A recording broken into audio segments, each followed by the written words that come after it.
Well, good morning. Morning. Thank you. It's a pleasure to be here today, and we're ready to continue our budget review and discussion. We had a lot of feedback on Tuesday evening, and we're ready to go. And we're going to have to go again with a follow-up. I believe Dr. Phipps is here somewhere. Good.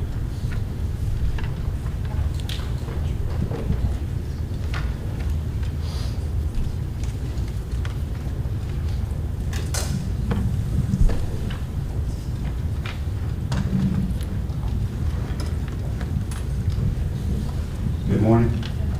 Thank you all for having me back, and I look forward to trying to provide any additional information. And some slides have got updated information based on what I felt like you needed or what you've shared. And I shared with County Manager Robinson some follow-up for some information we received last week that I anticipated might be questions that you all had that we may or may not have answered, and that'll go out as well. There was also a request for some updates on what our county was paying in terms of local positions, and I've shared that in a kind of a composite number. If that's not what you wanted, and you don't have that in your packet, I brought that this morning, then I'll work on getting that to you. So one of the questions that came up when we were together last week was what would happen if there were additional funds or funds were repurposed in some way in terms of a priority order. And we had a board workshop on Tuesday of this week, and I asked our board to give me, I told you what I felt like we needed to look at but didn't want to speak for the board. And I now have the voice of the board that I can share with you. And in this order, but not necessarily doing everything in like number one and get it completely done. We have to take care of that. And that is covering the unfunded portion of the state raises. And I shared with you last week that we feel like that number is going to be somewhere between $4 and $6 million. And again, it's not an 8% raise on the end that we're working on. It's a 17% raise for your beginning teachers in year one. It's a 15% raise for year two teachers and a 14% raise for year three teachers. And then it's the supplements that go along with that go up based on salaries and all the other pieces. And we're not sure how the bonuses are going to work. So right now we're holding that number, hoping that we can work on that. What we had in the base budget was $1.6 million. It'll take that 1.6 plus an additional $4 to $6 million to cover just the local portion of the state raises. So depending on what our numbers look like, we may not get beyond item number one, depending on where we are. Pardon me, Dr. Phipps, just to be sure I'm clear, you had $1.6 million in your base budget. You're talking about an estimated $4 to $6 million more. Right. Okay. And the reason for that was when we put and we start doing budget work in February. So when we put our base budget together, we had no idea what the raise was going to be. And the consensus around the state, although it was just conjecture at that point, was to budget on about 3%. And you know, we try to be conservative, but also put a dollar amount in there that we thought was realistic. We didn't have any idea. And I'm glad it's happened for teachers, but there's an impact on us that we've got to deal with locally. So after we take care of the unfunded portion of the state raises, and that's not just beginning teachers, there are a number of folks on that are state funded, that additional funding doesn't come. For example, individuals that are paid out of at-risk funds that we get from the state. When the state raises come, we don't get additional at-risk money to pay for those individuals. So we have to pay for that out of local and several others that are in. Can I ask you a quick question, though, before you leave that topic? You mentioned in the things that the ripple through of the state dollars, and you said as it applies to supplement. Is it not, could you not just simply leave your supplement schedule exact, because it's on top of, can you not just leave it the same and not make it may have been typically adjusted, but it doesn't have to be. I mean, the supplement budget does not have to be, it could be the same for 5 years, for example. And our supplement budget is pretty generous. It is very generous. So I mean, when you're looking at ways, we talk about, I mean, staffing and salaries, biggest part of your budget across the board, always has been and will be. So, I mean, it is, I mean, I was sort of think, I mean, we are in the, you know, we're the top 1 or 2, and we're like 2, I think, in principal supplements, you know, salaries, you know, total, and we're very high in teacher part. That's where we want to be, but we're also dealing with a lot of other needs that when people came to talk to us on Tuesday, it wasn't about getting paid more money. It was about, we need help with EC, we need help with, programmatic issues. I mean, is it not something that you all could consider doing? Because it doesn't require recalculating. It just says, we're going to leave it fixed for this year, for example. I mean, our board could address that, and that may be one of the outcomes that has to come out of making sure that we can cover with the dollars that we have. Okay. Then the teacher reduction that we had in grades 6 through 12, as we talked a little bit about. These are things that I've already mentioned to you. The bottom two bullets that are there, that are some PRCs that don't allot additional funds for raises, and you can see what some of those are, and then there's some down at the bottom. And in other areas, we've got limited numbers that don't cover the raises as we work across. The EC positions and rationale, and I don't want to speak too deeply on this, but I wanted to give you some background of why the numbers were what the numbers were. We didn't pull numbers out and make something up. There was a reason why we had the rationale. There were 3 positions in the EC framework that we were looking at, and this was going all the way back to our January conversations when we started talking to our department heads. And in the EC world, we were looking at EC teacher assistants, we were looking at exceptional children's classroom teachers, and exceptional children's case managers. And these were individuals that we were talking about in 3 different groups. So the rationale that you're going to see was based on what our student-to-teacher and student-to-teacher assistant ratios were and what we wanted them to be in best-case scenarios. So that's where the numbers come from. And what you'll also see is that given the cost, we landed on option 3, or a modified version that was selected, and you'll see that. And again, this may be far more information than you want, but so we started off with option number 1, which was originally 60. It got tweaked down to 59. And what the point was here, and I asked Dr. Laura Holland that if we could, if money was not an object, and we're just planning right now to be able to have what we need in terms of the ratio of what's recommended, what would that look like in our school system? And without even thinking about the number of teachers or the dollar amount first, we're looking at the ratio. The ratio would be that there'd be 1 teacher for 20 students in elementary and 1 teacher for 25 in secondary. So then the follow-up question is, what does it take to get there? And what it would take for us on the teacher side would be 59 additional teachers. Those additional teachers that you see, and I want to stress this too, I've got over here the average teacher pay of $83,332. This is the average pay of an A3 teacher. So you all know that we're going to try to pay for the lowest paid teachers locally. But we can't necessarily guarantee that all of the folks that are in here would be A1. So we picked the middle of the A1 through A6, and we just went with A3. So that's not average teacher pay of the state. The new average teacher pay for the state is going to be closer to about $90,000. So this is just for A3 teachers, the ones that we would plan in that range to be able to put into local. And you can see that. And the pay amount hasn't been finalized, as was said by Chairman last time we got together. The vote hasn't been taken, and that may change some. So the EC cost to do 59 teachers is what you see there. The TA position, and we've got a flat number for teacher assistants. I think that number was 29. I can't remember, but I'm sure I'll pull that up somewhere.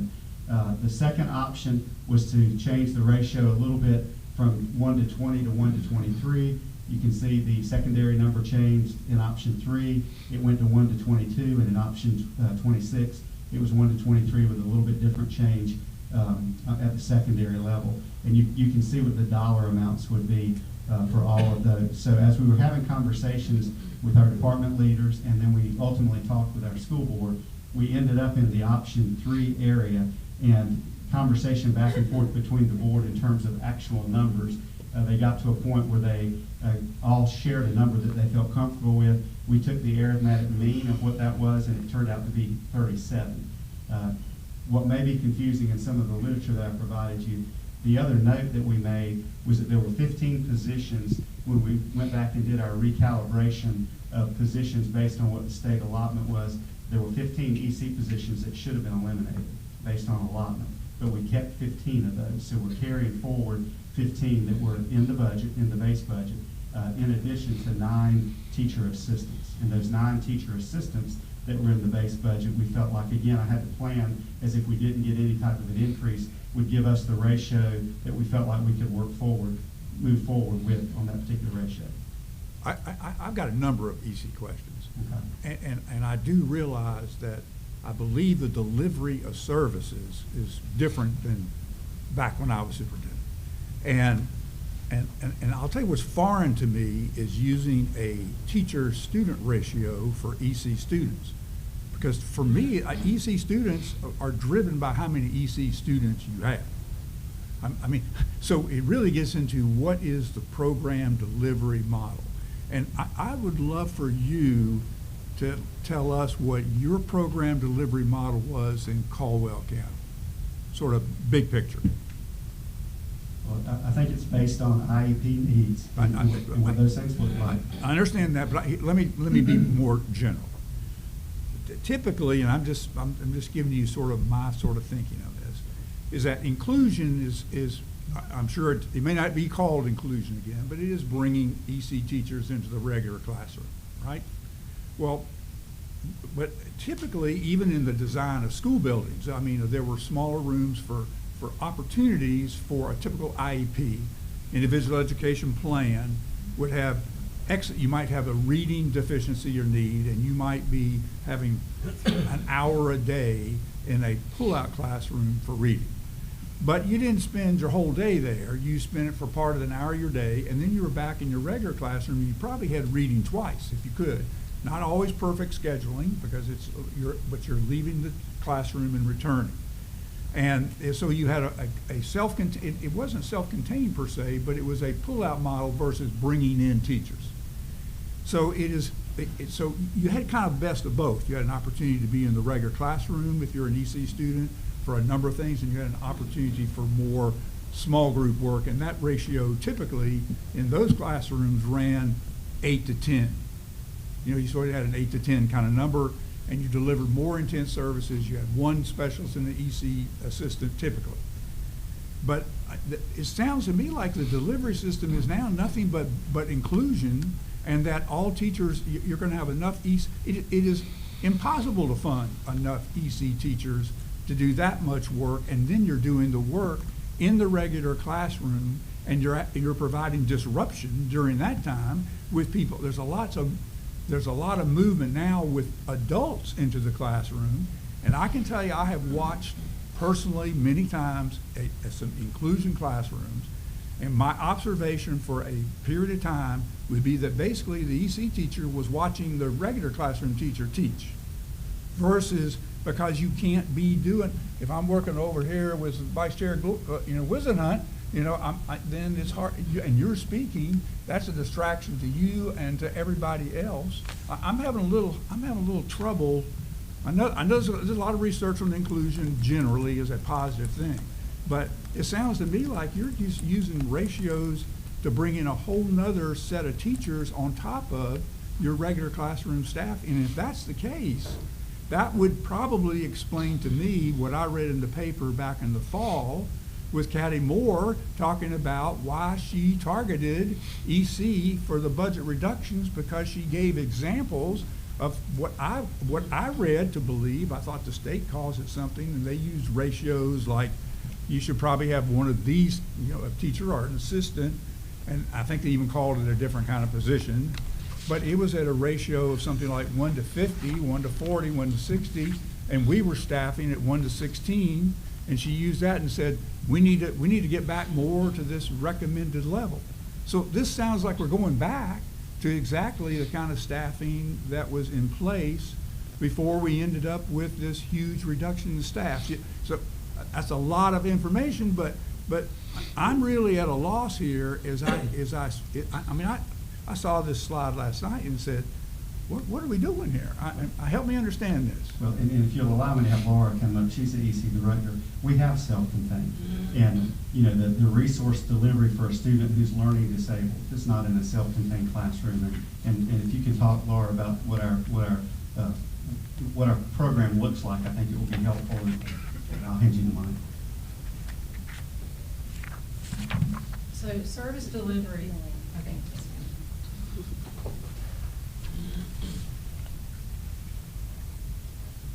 Service delivery for students with disabilities is dependent upon each student's individual education program, their IEP. And so service delivery can range from just a small amount of supplemental support depending on what the student needs, up to a full day of support in a separate classroom setting, okay? So it can range, and we provide all those ranges of services within our schools to the different students.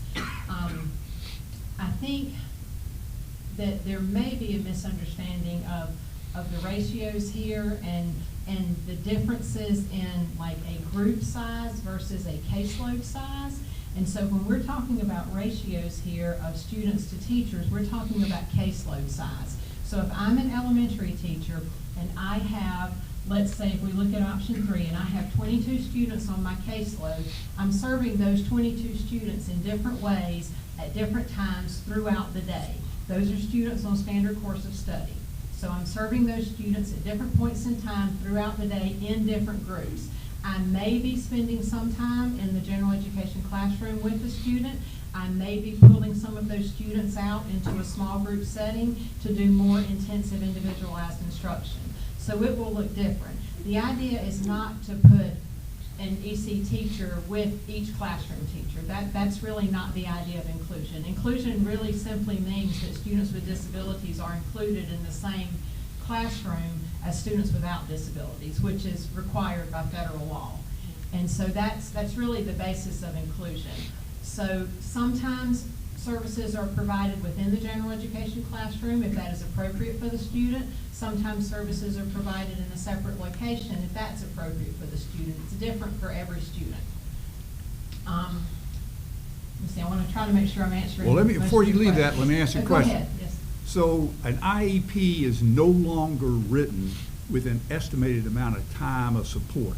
So because if it were, you can't base a ratio. You can't use a ratio.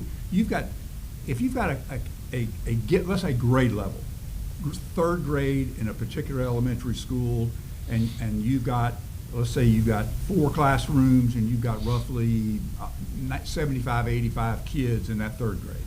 Well, in the distribution in every 3rd grade across the district, there are going to be different numbers of EC kids.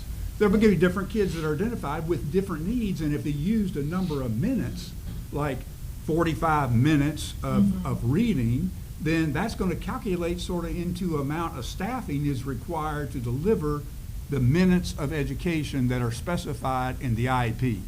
So if that's the case, in one school, you may have very few students and you need very little support, but it's driven by services required, not driven by a blanket ratio. And you are right on some of those points. Well, that's good. Tell me the ones I'm not right on. Okay. The IEP does drive the services for each individual student. So are minutes used to drive it, or is it? There are minutes included in each IEP to say how much time each student requires with the special education setting, how much specially designed instruction is required for each student. Those are minutes that are in each IEP for the student. When we're talking about caseloads, we're talking about not just teaching the students, but we're talking about managing all of that caseload. We're talking about managing the data collection, managing the paperwork, creating the IEPs, holding the meetings, communication, collaboration with the general education teachers. It's all of those things that are involved in the case management of the students on the caseload. So this is caseload size, not group size. So we're talking about all of the things involved in that. So it is much more reasonable for a teacher to manage a caseload with paperwork, data collection, all of the things involved with that, of 22 to 28 students rather than up to 38 students. That is very, very difficult.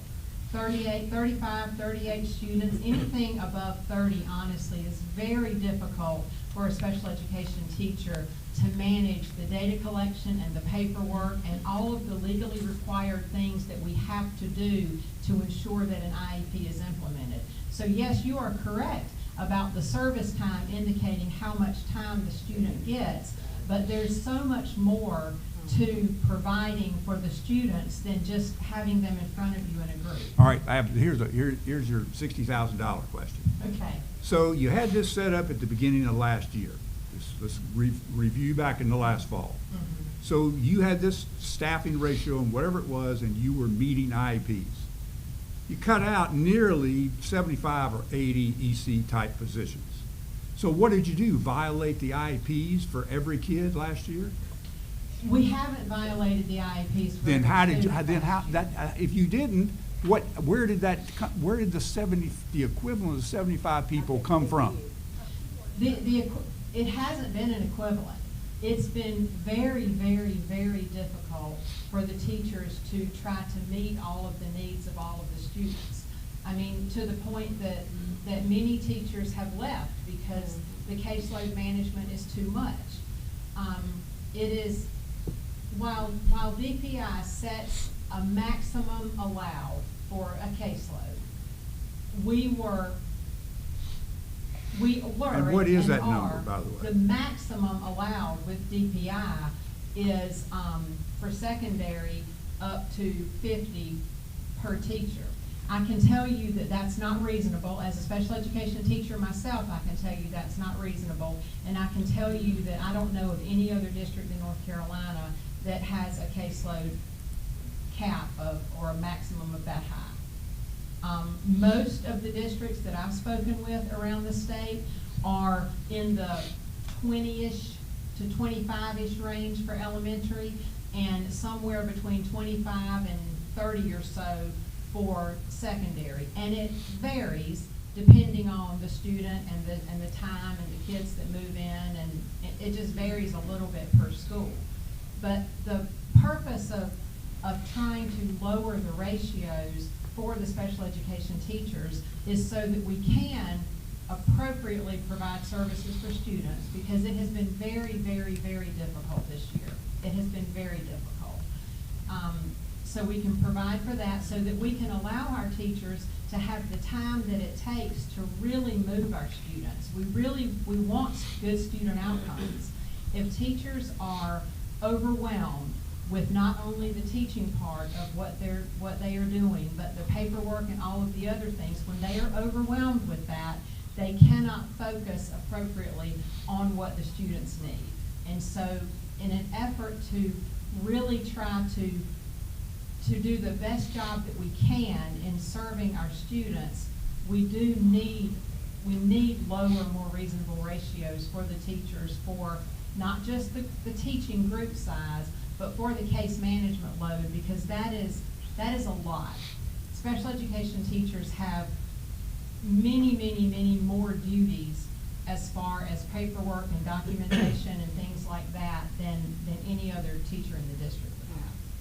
You still I don't want to belabor this, but the point is that I can't imagine. I just want you to. This is like the smell test for me. If you were meeting IEP and you were able to eliminate I'm going to just say 70 EC positions, and still meet the IEP requirements at times of instruction, what you're saying is that it took 70 people time to do paperwork, and that does not pass the smell test for me from last year. I'm talking about last year. So You just told me that everybody's IEP was met after a loss of 70 people. may I clarify? Yes? What I said was we didn't violate every IEP. We didn't violate every IEP. That means you met it. We did the very best we could to meet every IEP. Were we able to provide every single thing for every student with the reduced caseload and the number of people that quit? We had a lot of trouble with that. And because of that, we do have a number of students for whom we're providing compensatory education services for this summer, because we were not able to meet some of those things. We did not violate every IEP. We did the very, very best we could to stay in line with every IEP. But did every single student get every single thing that they needed this year with the reduction? No, they didn't. I don't think it's good practice either, to be quite honest, as a fellow educator. I think that also, and I don't want to belabor this because it's really more about a budget issue that, you know, we're trying to determine if we're going to be able to support. But I think that we can't determine whether we're going to help you because someone may have come into a room, even currently, we're not gonna talk about way back when. If I come into a room currently, there could be a teacher, a TA, for EC that maybe needs professional development, and it's not the most ideal display of instruction. But that's not the good of the whole. That was just one situation, so I'm not going to determine whether the model is working based on it was, you know, and that teacher could have had a bad day in addition to that. And I know how that goes as a former educator in public school. Right. So I think for me, I just want to make sure that for our most marginalized children in the exceptional children's department, that we are not holding ourselves close to liability issues, which, to be quite honest, when I was on the school board, we saw time and time and time again, because we're coming too close to that point where there is get ready to be violations, and you're going to pay one way or the other. Yes, ma'am, and you're right about that. And we have been in a situation where we do have liability for not providing, or for at least being alleged to have not provided what students need. I got a couple other questions. So what is your current ratio in the current budget you have presented without any additional funds? What is that ratio? I mean, not right now, this is about extras. No, I have the current ratio on one of the slides. It's right here. there. It's right here. So your proposals are to go from, for example, option 1 is to go from 1 to 25, the elementary to 1 to 20. I got it. 1 to 22, and then secondary. Option 1 says 1 to 20. You're recommending option 3. Recommend All option right. three. Okay. And then the secondary would go from 1 to 38 to 1 to 28. The next question is, how many exceptional children case managers do you have in the base budget? You mentioned you wanted to have some, or I assume you have some now, that you call, and I think you call them case managers. You call them, they're We people who have actually do the. EC facilitators right now. Oh, Yes, oh, exceptional okay. children Okay, facilitators. does not the EC facilitator do a lot? They don't do the individual recording of sort of the student progress, but they help arrange IEP meetings. They are helping with the clerical side of the work that you just got through describing. No, they are supporting teachers in training, supporting teachers through learning how to do the job when we have brand new teachers, which we have quite a few each year, brand new special education teachers. They are supporting the teachers in instruction. It is a more global level of support for the teachers to help them to be more proficient in what they are expected to do. They're not helping to arrange IEP meetings, for example. Typically not. I won't say they never do that, but that's not one of their primary jobs. So how many do you have of those in your base budget? There are 25. They're not in the base budget. They're already in our budget. So we asked, part of the a la carte piece would be 10 additional positions that may convert into more of the case manager work as opposed to what we currently have. But there are, in the base budget, there are 25 positions that are already in our current budget.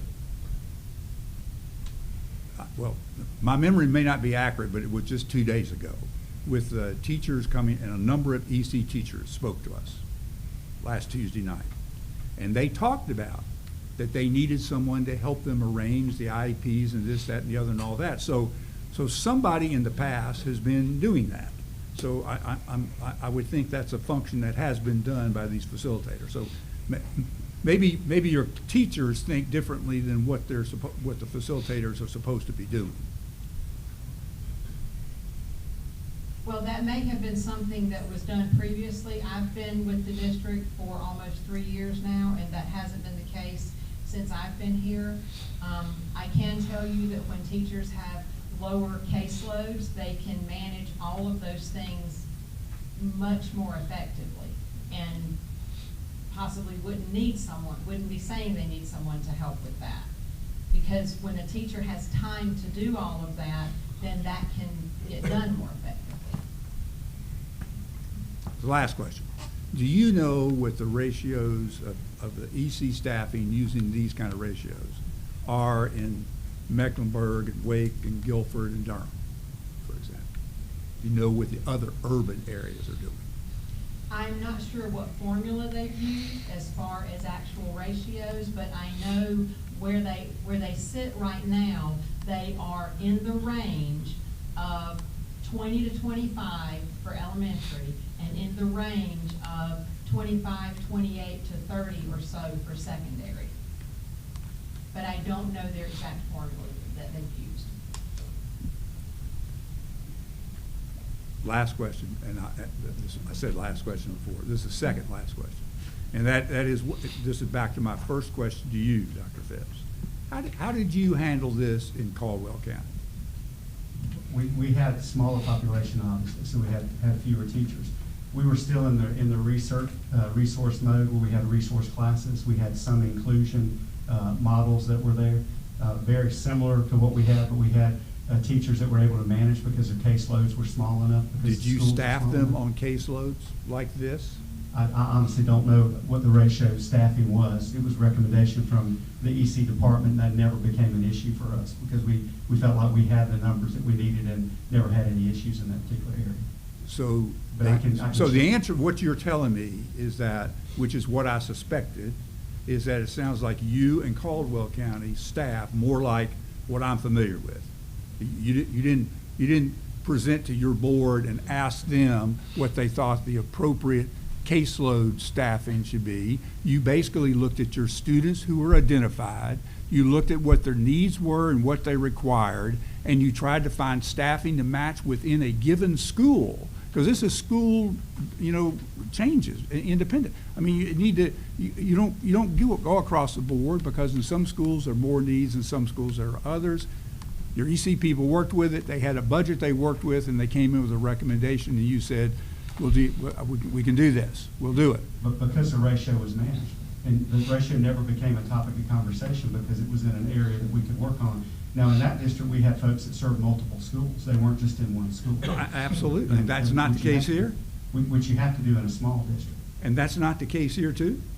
We occasionally have teachers that are split between schools, and then we have some itinerant teachers whose job is intended to be split between schools if they're serving a particular population, such as deaf and hard of hearing or something like that. But we try to be able to keep each teacher at one school, which has been something we've been able to do for the most part. It saves travel time throughout the day, and it allows that teacher to really become a part of that school. We haven't really had the need to do that to a great extent. I got it. And may I say that every school district uses some sort of ratio to determine caseload and number of teachers. I have been, supporting special education students for 40 years now, and that is how I have always known that it has been done, and how I have always done it since I've been in a director position. And the way that I'm thinking it was, you've got X number of learning disabled students. Looking at that, our numbers, I think, back in the past were probably something like based on 8.5 or 10, some kind of number like that, based on the identified learning disabled students. We got kids that needed, self-contained. So we calculated those out, we did the self-contained. And we had formulas to do it, but it was based on the identification and needs of the students, not on a global ratio that, a teacher ought to be able to serve 25 kids. Well, they can serve 25 kids, they're all different. Some people need different things than others, so the 25 becomes kind of fuzzy and meaningless. You are correct. There are students that need different things. And so the ratio is what is used for your base allocation of teachers. And then if adjustments can be made after that, depending on student needs, then we do that. And we do that sometimes with teacher assistants and things like that, depending on the student's needs. But you have to have some sort of ratio as a starting point. I got it. Dr. Phipps, I do want to clarify, based on the teacher pay, is that your salary or salary and benefits? That's a loaded salary, so that's salary, benefits, and stuff. What's the percentage of benefits in that average teacher pay? I'd have to go back and tell you what that number is based on what, I can tell you what an A1 teacher would be, and then you subtract that out, that would be benefits and supplement that would be added to that. And I don't have the number in front of me, my guess is somewhere in the $35,000 probably, in terms of benefits and supplement. And again, as we said earlier, our supplement here is larger than it is in lots of places. So other districts, when you look at the average pay and you add the benefits on, the numbers are not going to be the same because the supplements are different in different localities.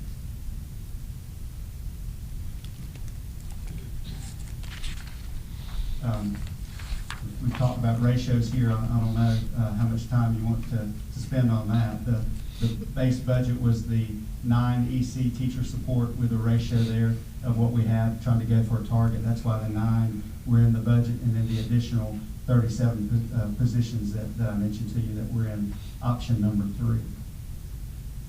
I think that, you know, in my opinion, I would err on the side of extreme caution dealing with exceptional children instead of the preference of how we may budget you or not. And I get that this is a tight squeeze, but I'm not, you know, of the school that I'm going to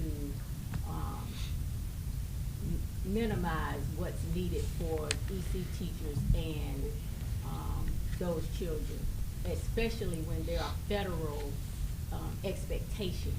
And again, there's nothing like as a professional educator, you being walked out of your district because you violated the law. So I think we need to be very, very precautious with whatever you all have to do to make sure that EC children, because that's what it's about, EC children are being serviced absolutely according to federal law. I'm also curious of this. There was a number of EC teachers at the beginning of the fall. I'm kind of curious how many of that, and a bunch were reduced. So are we adding back almost to the number that you were? I mean, that's where it seems like we're going if this were funded. I don't know what the total cut was. Do you remember that, Laura?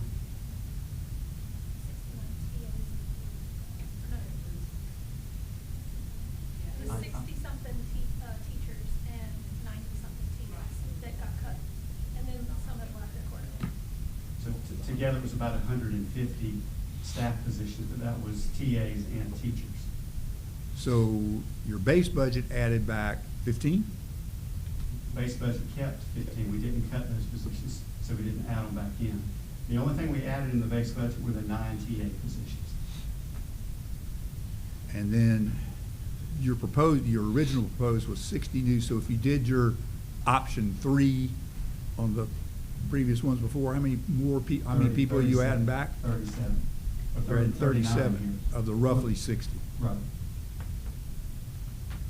Okay, that makes me feel a little better. And we had conversations. We had a board member who felt strongly about the ECF. I mean, I hate to use acronyms, but that position becoming more of the traditional case manager. And so we had 25.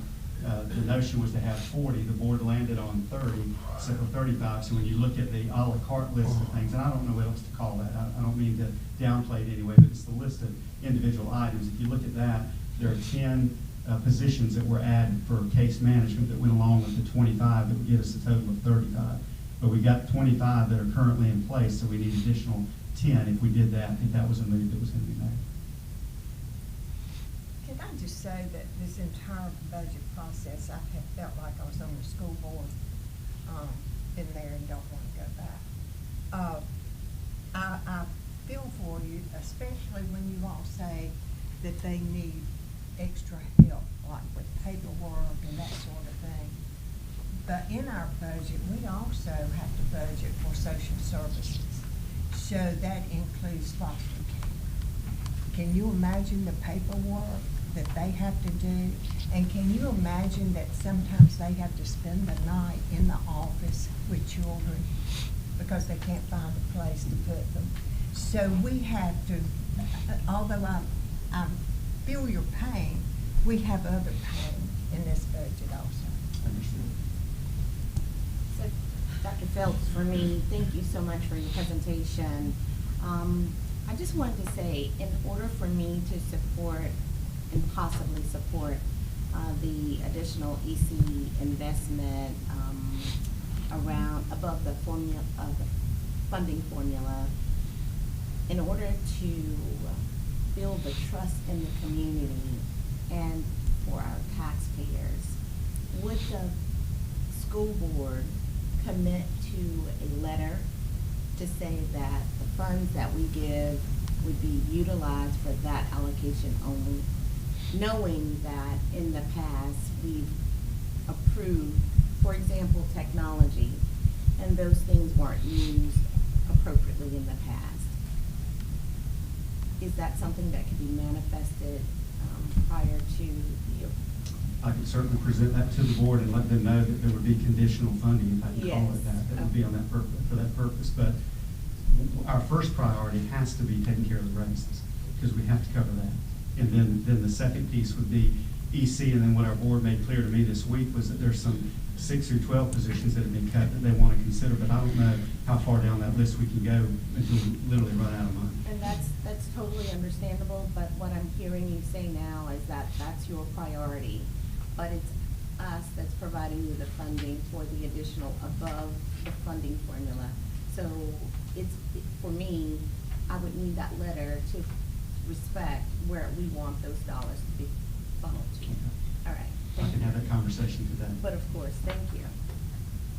Before we leave EC, can you, because we also had a number of people who spoke last Tuesday night about the Centers for Exceptional Children, Special Children's School and the Children's Center, a long kind of partnership that essentially the potential of that, it was going away. I'm kind of curious where that is, because there are a number of, obviously it's been a school district issue with placement for particularly severely handicapped students of various sorts. What is your plan if you end that arrangement? It's not going away. So the latest recommendation from the board would be that the children's school would stay where it's at, Children's Center would stay where it's at. The special children's school would be moved to Middle Fork, is that right? Current proposal, which would move the entire district, the entire school, entity, people, equipment, and everything to a new location and let them continue to exist as they are. There's some concern in the current facility. There's no gym, no media center, some other resources that don't exist, but we're not eliminating the programs. We're not distributing those students out into regular schools. They would have an entity that will be moved to a different location. Is Middle Fork still operated by Appalachian? But Appalachian is there, but we have a pre-K program there, so we have a presence on campus and have the ability to be able to, and it's licensed for the kind of classrooms that we would need. And so the Centers for Exceptional Children, the two, they have been operating both of those. I assume they own the Special Children's School. And so and don't they serve do they serve kids at that school from 0 to 3? Paula, again, I don't want to pretend to know more than I do.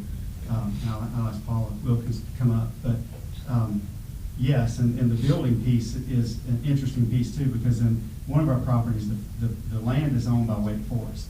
The building is owned by that organization. Right, that's not this one. This is the Special Children's Schools and not the Wake Forest. That's right. The Children's Center is where the infant and toddler program for CFBC operates. They do not operate an infant and toddler program at the Special Children's School. Okay. Special Children's School has primarily pre-K classrooms with 2 school-age classrooms. So the board recommendation was to move those 6 pre-K classrooms to Middle Fork. And there's still discussion if the school-age students would move to the Children's Center. So we'll have additional discussion on Tuesday night, feedback from families around the potential for an alternate proposal to consider. Because we've had 12 locations we began to investigate, we narrowed that down to 6, with the board having 4 options for consideration, which they narrowed to a hybrid of 2 options, which Middle Fork was the one with only 1 school location moved for the special children's school. May I ask, are the various options you're considering all revenue neutral, or would we have to anticipate a mid-year request for change to the funding?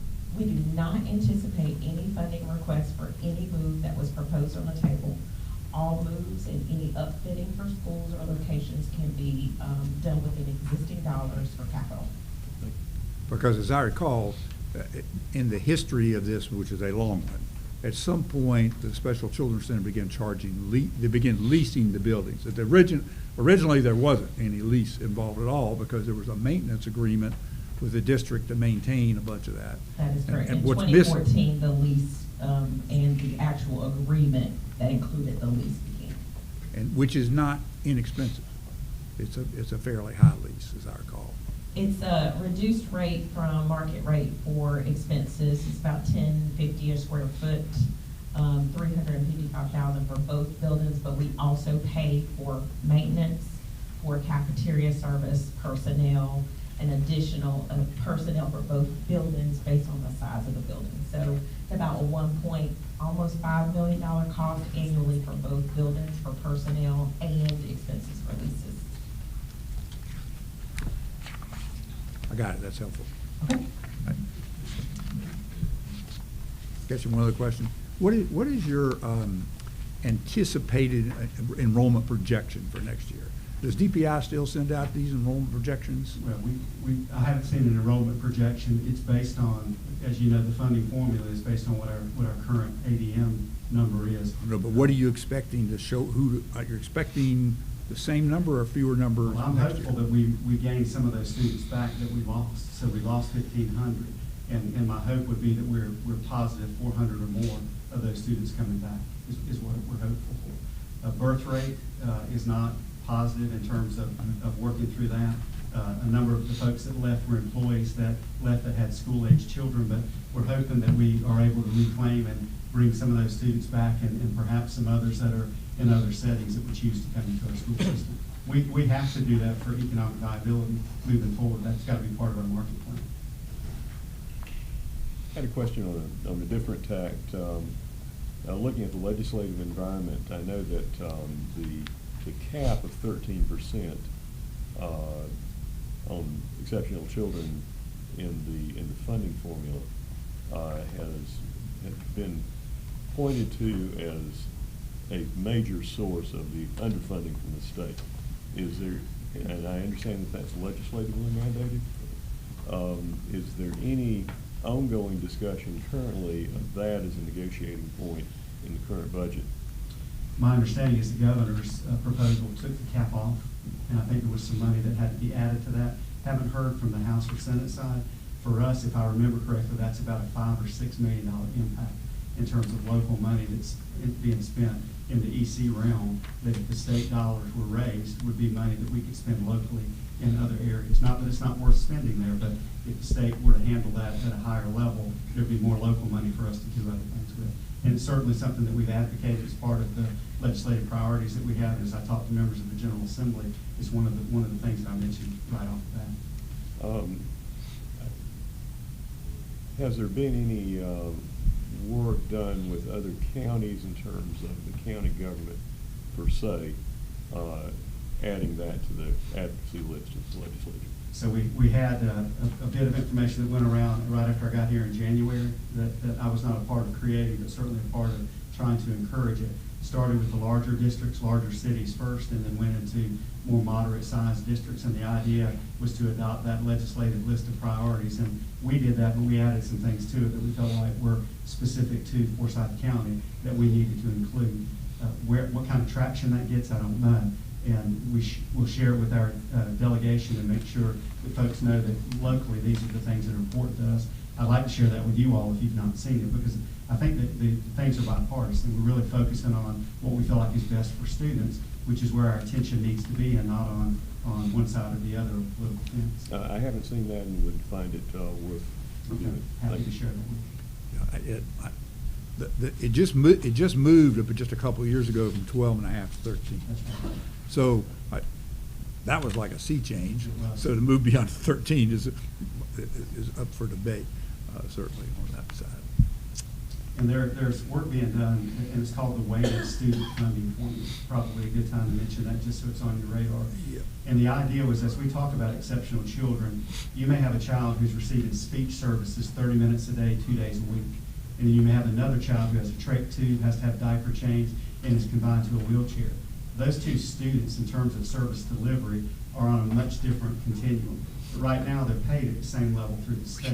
Yeah. And the weighted student funding formula, you would draw down more money for the more severe needs of a child than you would, and not that the others aren't needs, the speech needs are real, but your funding would be more weighted. And there are 4 different models, and as they've shared those throughout the state, it would benefit most school districts, but there has to be a significant infusion at the state level. And it's not just that, it also includes poverty and the rural nature of school districts and several other criteria measures that are on there called a weighted student funding formula, rather than everybody just drawing down the same number of dollars based on what their average daily membership is. And there's some additional supplemental funds. We don't qualify for all of those. Low wealth funding is there, part of the Leandro work that came out years and years ago. DSSF funding for disadvantaged student supplemental funding. There's some other things like that that are supplemental above and beyond that state rate, but for the most part, it's the same across the state. Is it possible that you could get, it's really 2 statistics. One is the number of MTSS staff, and the other is the percent of identified EC kids for the urban districts, us, Durham, Mecklenburg, Guilford, and Wake. Can't do it as I'm standing in front of you. No, I know, but I mean, just, will I get mean, that. that you all could get that Yes. and send it over. Yeah. That would be a helpful comparison. Now, when you say MTSS staff, Your multi-tiered system of You support, mean I'm sure you, specifically in that particular I'm sure you area? got people that Yeah. are in that area. Okay. And my observation is that there can be pretty wide ranges of those. And of course, when it was created, its real purpose was to help provide, interventions in the regular classroom that would in fact, prevent students from becoming identified as EC was the role.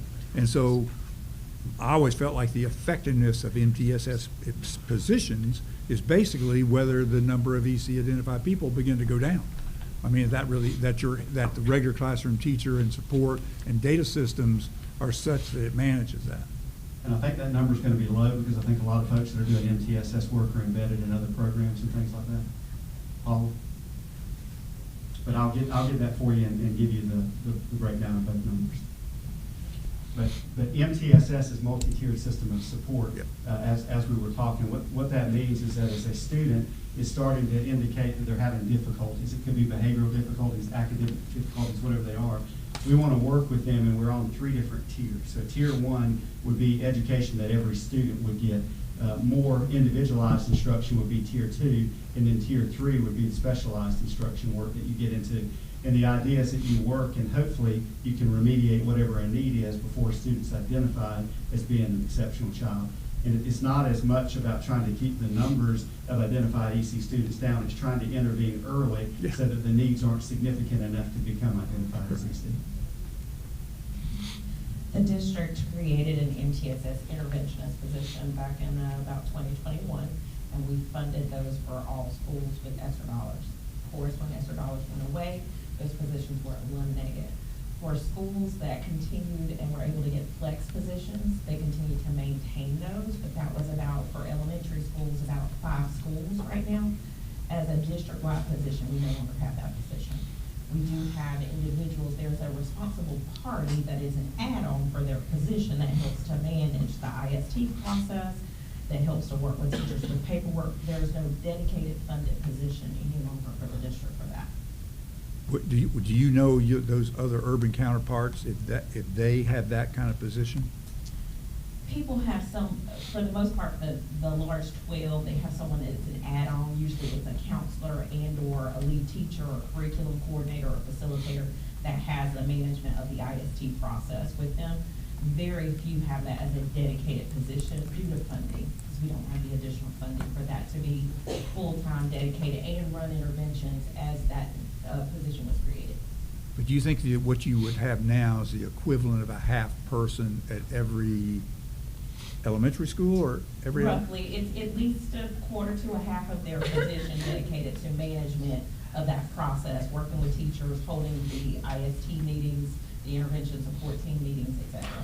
But at elementary only? At elementary only. Yeah. For high school and secondary, we either did graduation coaches were the equivalent of the same type of support position, and some behavioral specialists for middle school. But they had choices based on positions that were created and given with ESSER dollars that help with the management and support of that. My calculating, that's 15, that's the equivalent. If I took your between a quarter and a half, and took 3/8, 40 elementary schools, basically got the equivalent of 15 positions tied up in that. You're correct. That takes an intensive amount of time to do it well and to help to mitigate and prevent additional students who don't need the interventions from being identified as EC. Well, as we have looked at that process further, we've helped to mitigate for students who did not need the support from being identified as EC, but still not having that dedicated position has been a challenge for us. So if you could just get the percent of EC from the other urbans, I'm just curious. Because they all have hospitals, they all have, the basic sort of needs are very similar. Not that I want to make it more complicated, but there's another layer to this that I think you need to be aware of when we talk about students that struggle, and that's a group called 504.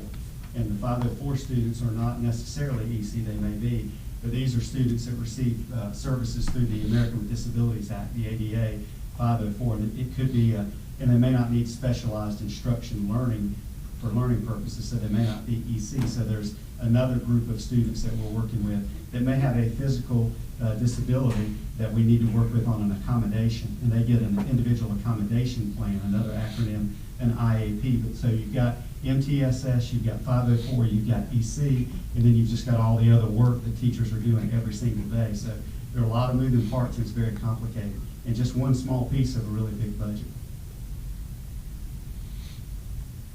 Any more questions for Dr. Phipps? Thanks for. I do have a question about the school district's debt. Could you confirm what that amount is now? Well, I can tell you that we sit at about $2 million, and I hope that we're able to eliminate the debt by the end of the school year. Now, I say that publicly, but I don't know, I can't say exactly where we're going to be when the end of year work is done, because we've still got 30-some days left before we close out. But I'm hopeful that we can eliminate the debt and have it completely So it's only 2 resolved. million, because I thought last time I heard it was like 4 million. So I'm We were glad told, you- but we've got another $1 million of our money, that $500,000 that'll be paid And that'll freeze in up May, 4 million. another $500,000 will be paid in June, and then our private donations, we're sitting at about $700,000 Yeah, we had- with, I think, and 3 he other said that folks last that time. have been reached out to, so we're hoping that materializes into about $1 million. But the balance of what's left there, we are hopeful that we can take care of at the end of the year. And so that $2 million would be a part of your budget that, for the 26-27 year, that's a part of what else has to be. We put in 4 because we built this in February.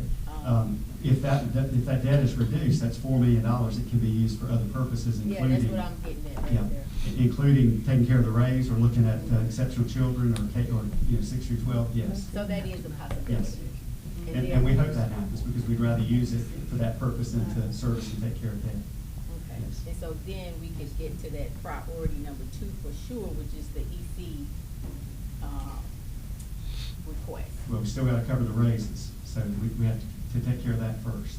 Yeah, Yeah. so let's just say hypothetically, there is some good energy around this issue, and as you're saying, the debt is decreasing, so you have 4.45 million already in the budget for it, but you anticipate it will go down to at least 2 million, maybe 1, so then that money can be shifted to the raises, ideally. If I'm speaking hopefully, I would say I hope it's eliminated.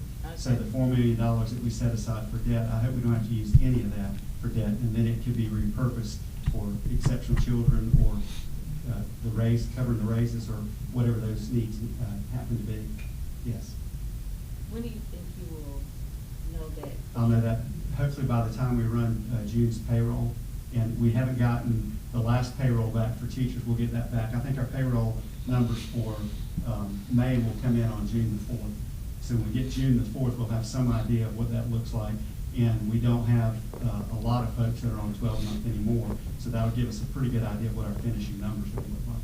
We've worked hard on that in terms of frozen positions and trying to make sure that we hold on as much as we can to be able to clear this out so that we don't move into the next fiscal year with any debt that we've got. That's a goal that we've had. I think that, anyone in this community know that, I'm unapologetically a full supporter of public school education. But we are where we are as it relates to where is the will of the commissioners to try to support something beyond the funding formula. And I am, I would like to add on to, what Commissioner McDaniel is saying around any support for exceptional children. We want to make sure that it's targeted there. And it seems like it will not be a hard task if we can get the debt paid down and then shift those funds away from having to pay for salary increases and go to, again, the EC position. That would give us a lot more working room to do the things that we want to do rather than having that money tied up for that purpose.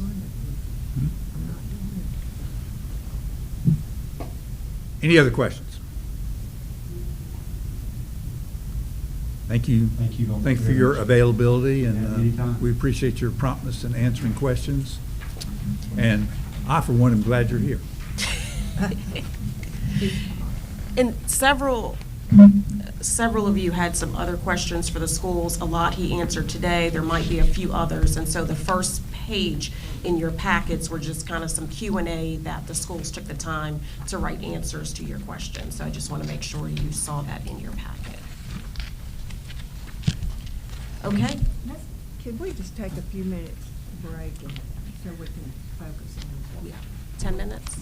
10 minutes? We'll take a 10-minute break. I was going Thank to you, Ms. suggest Whitmore. that, but I thought someone.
We're all back. Thank you. Thank you, Mr. Chair, and good morning again, everyone.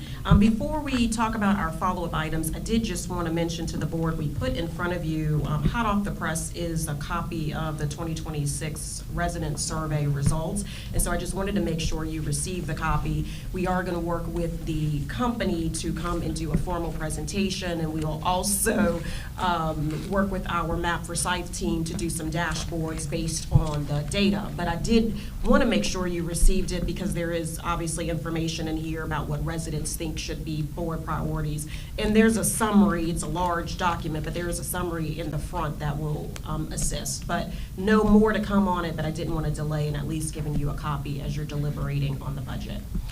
With that said, I'm going to turn it over to our budget director, Kyle Wolf, as we have a few follow-up items from last week's detailed budget presentation, as well as questions from the public hearing. Thank you, Chantel. So at last week's detailed budget presentation, we went through several slides about county operations and also enhancement requests. And one that we, for whatever reason, really oversight on my part, is we didn't highlight the cooperative extension education enhancements. And so these are, again, are in the back of your budget document.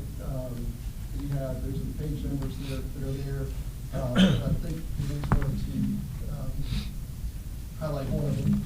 Yeah, thanks so much. So I just wanted to talk about that first item. It's the Family and Consumer Sciences Agents. It's a SNAP funding offset that's needed as a result of a reduction in SNAP funding that we will receive for that position. It's $11,000, and it's a very important position at our Ag Center. This particular position oversees several things, not the least of which is our donation station at local farmers markets, and that infuses about 3,000 pounds of local foods into food pantries, benefiting over 1,500 families. So really important from multiple different aspects. And they also have healthy eating, physical activity, education for youth, as well as nutrition and physical activities for adults. One of the things that you won't see in your materials, but I think is pretty awesome, is that the individual in this role is now doing some remote sessions for adults with different topics. So not only is it addressing learning around kind of ag-related activities, it's also addressing social isolation for many of our individuals who are not able to join us in person. So $11,000 again is what we need to make that position whole. If for some reason that's not granted, we had to look at a reduced number of hours for this position. Whatever we reduce by, the state will also reduce by. So it's partially funded by the state. So we'll see. We wouldn't just reduce by a few hours. That wouldn't be an option for us. It would be a pretty significant reduction. So just wanted to highlight that for you so you could have a full picture of what that $11,000 represents. Thank you. So these aren't recommended. Correct, they're not. But when we went through the budget presentation last Thursday, we highlighted a lot of we showed all the enhancements. We just didn't show the Okay. clock All right, I got it. enhancements and that was an oversight on my part. The next one, Kyle talked about this last week, this one is the IA program, and really what we're highlighting here is this enhancement write-up is not in your preliminary budget book again, on our part. And so in your packet, there is a write-up on what this enhancement request is. It's not in the recommended budget. I'm pretty sure Kyle talked about it last Thursday. But anyways, we did want to make sure that you have the written document of what that enhancement is, and that's in your packet.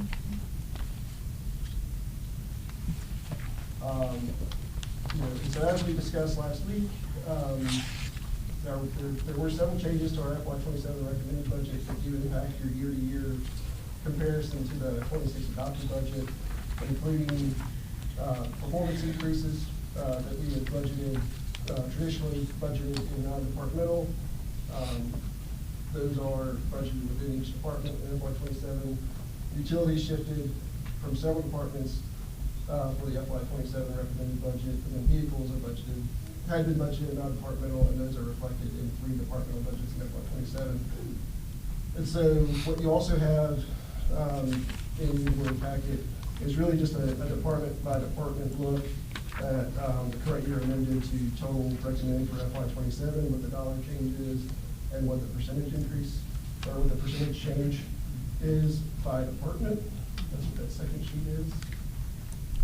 Can I interrupt you for a second? So you took out the utilities, added back the raises, the performance raises. I mean, in making this adjustment, you made two adjustments, one for utilities. So no, so what the sheet shows you is the FY '26 amended budget. So the FY '26 amended budget does not have utilities in it. All right. Well, it already has utilities in general services, because we made that adjustment this year in FY '26. We transferred. Yes, but are they in the amended FY '26 amended budget? Are utilities by department No, included? No, they are in general services. Last That means year. they're also, right, and so that means they're also not in the FY '27 recommended. So the '26 amended to '27 recommended is more of an apples to apples look, because that utilities cost is not in their amended budget. By department. But you did go back and include move the non-governmental sort of stuff for raises into the actual recommended budget for '27. That's correct. Those are as well. And the FY '26 amended budget Includes it from last year. has, we had transferred funds from non-departmental into. You'd already done that, Yes. right, right. And so the amended budget for '26 to the recommended budget for '27 is really a good apples to apples comparison of, of what is in each budget. So these shifts that we're talking about here are already, are reflected in the '26 budget, basically. So, vehicles are in the '26 amended budget, are in emergency services, in the sheriff's office, and in general services, just like they are in the '27 recommended budget. Utilities are no longer in most department budgets. Most of them are in general services. There are a couple of departments where we did move utilities, but they weren't moved out of the '26 amended budget either, and that was in social services, and that was really based on reimbursement, the reimbursement process, and also, I think EAP, we left them in the EAP's budget. I think those were the two. So could I ask a quick question? And I apologize, my caffeine hadn't kicked in quite yet. So could we go back to the small business IDA program? Did I hear that you said that it's not in the manager's recommended budget, but you bringing it to our attention, right? Right, so it's not in the recommended budget, and it's also, if you looked in your preliminary document, you wouldn't see that write-up in there, and that was there, so we wanted to make sure we had the write-up, and then Kyle can talk a little bit more about it. Okay, and then, on the amended, FY '26-27 recommended budget, now I don't understand where the D things come from, like D1, but. Those are just the department numbers, I'm sorry. Oh, okay, that's all right. So D16 with youth services, it's a decline of, negative 6.52%. What is that? I couldn't. Yeah, connect so, it. so really what that is there's a percentage of salary for actually one of our staff that is in youth services, and that's because they are our JCPC coordinator. Okay. And we had it actually budgeted a little bit too high in '26, and so. But it's not taking away any It's not services. taking anything away from youth services. All right, fair enough. All right, thank you. Do you have any questions about the? No, I don't. No. Wait, I'm sorry. Yeah, I can speak to that a little bit. So, the Small Business IDA program, was funded with ARPA funds. We used that, as well as some other funding sources. So we had, grants from the Salem Foundation as well, and SG Atkins got a separate grant. Those funds have been available, they were moved into revenue loss, so there's still revenue loss available, but they have to be spent by December 31st, 2026. So there will be some remaining funds at that point, but our understanding is that we will not be able to use those funds to continue the program. So this $30,000 is the funding that would be needed for the Experiment Self Reliance and SG Atkins starting January 1, 2027 to continue to run that program. it's essentially funded the first 6 months of the year. First 6 months of the calendar year. Yes, yes.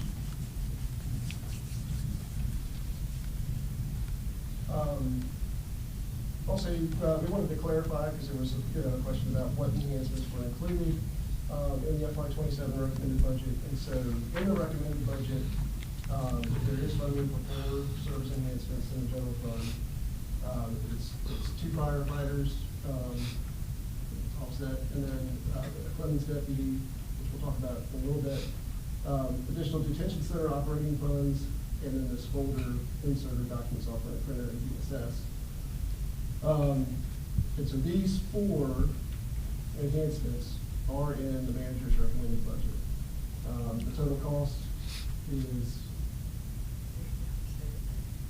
not 806,150. It is it's actually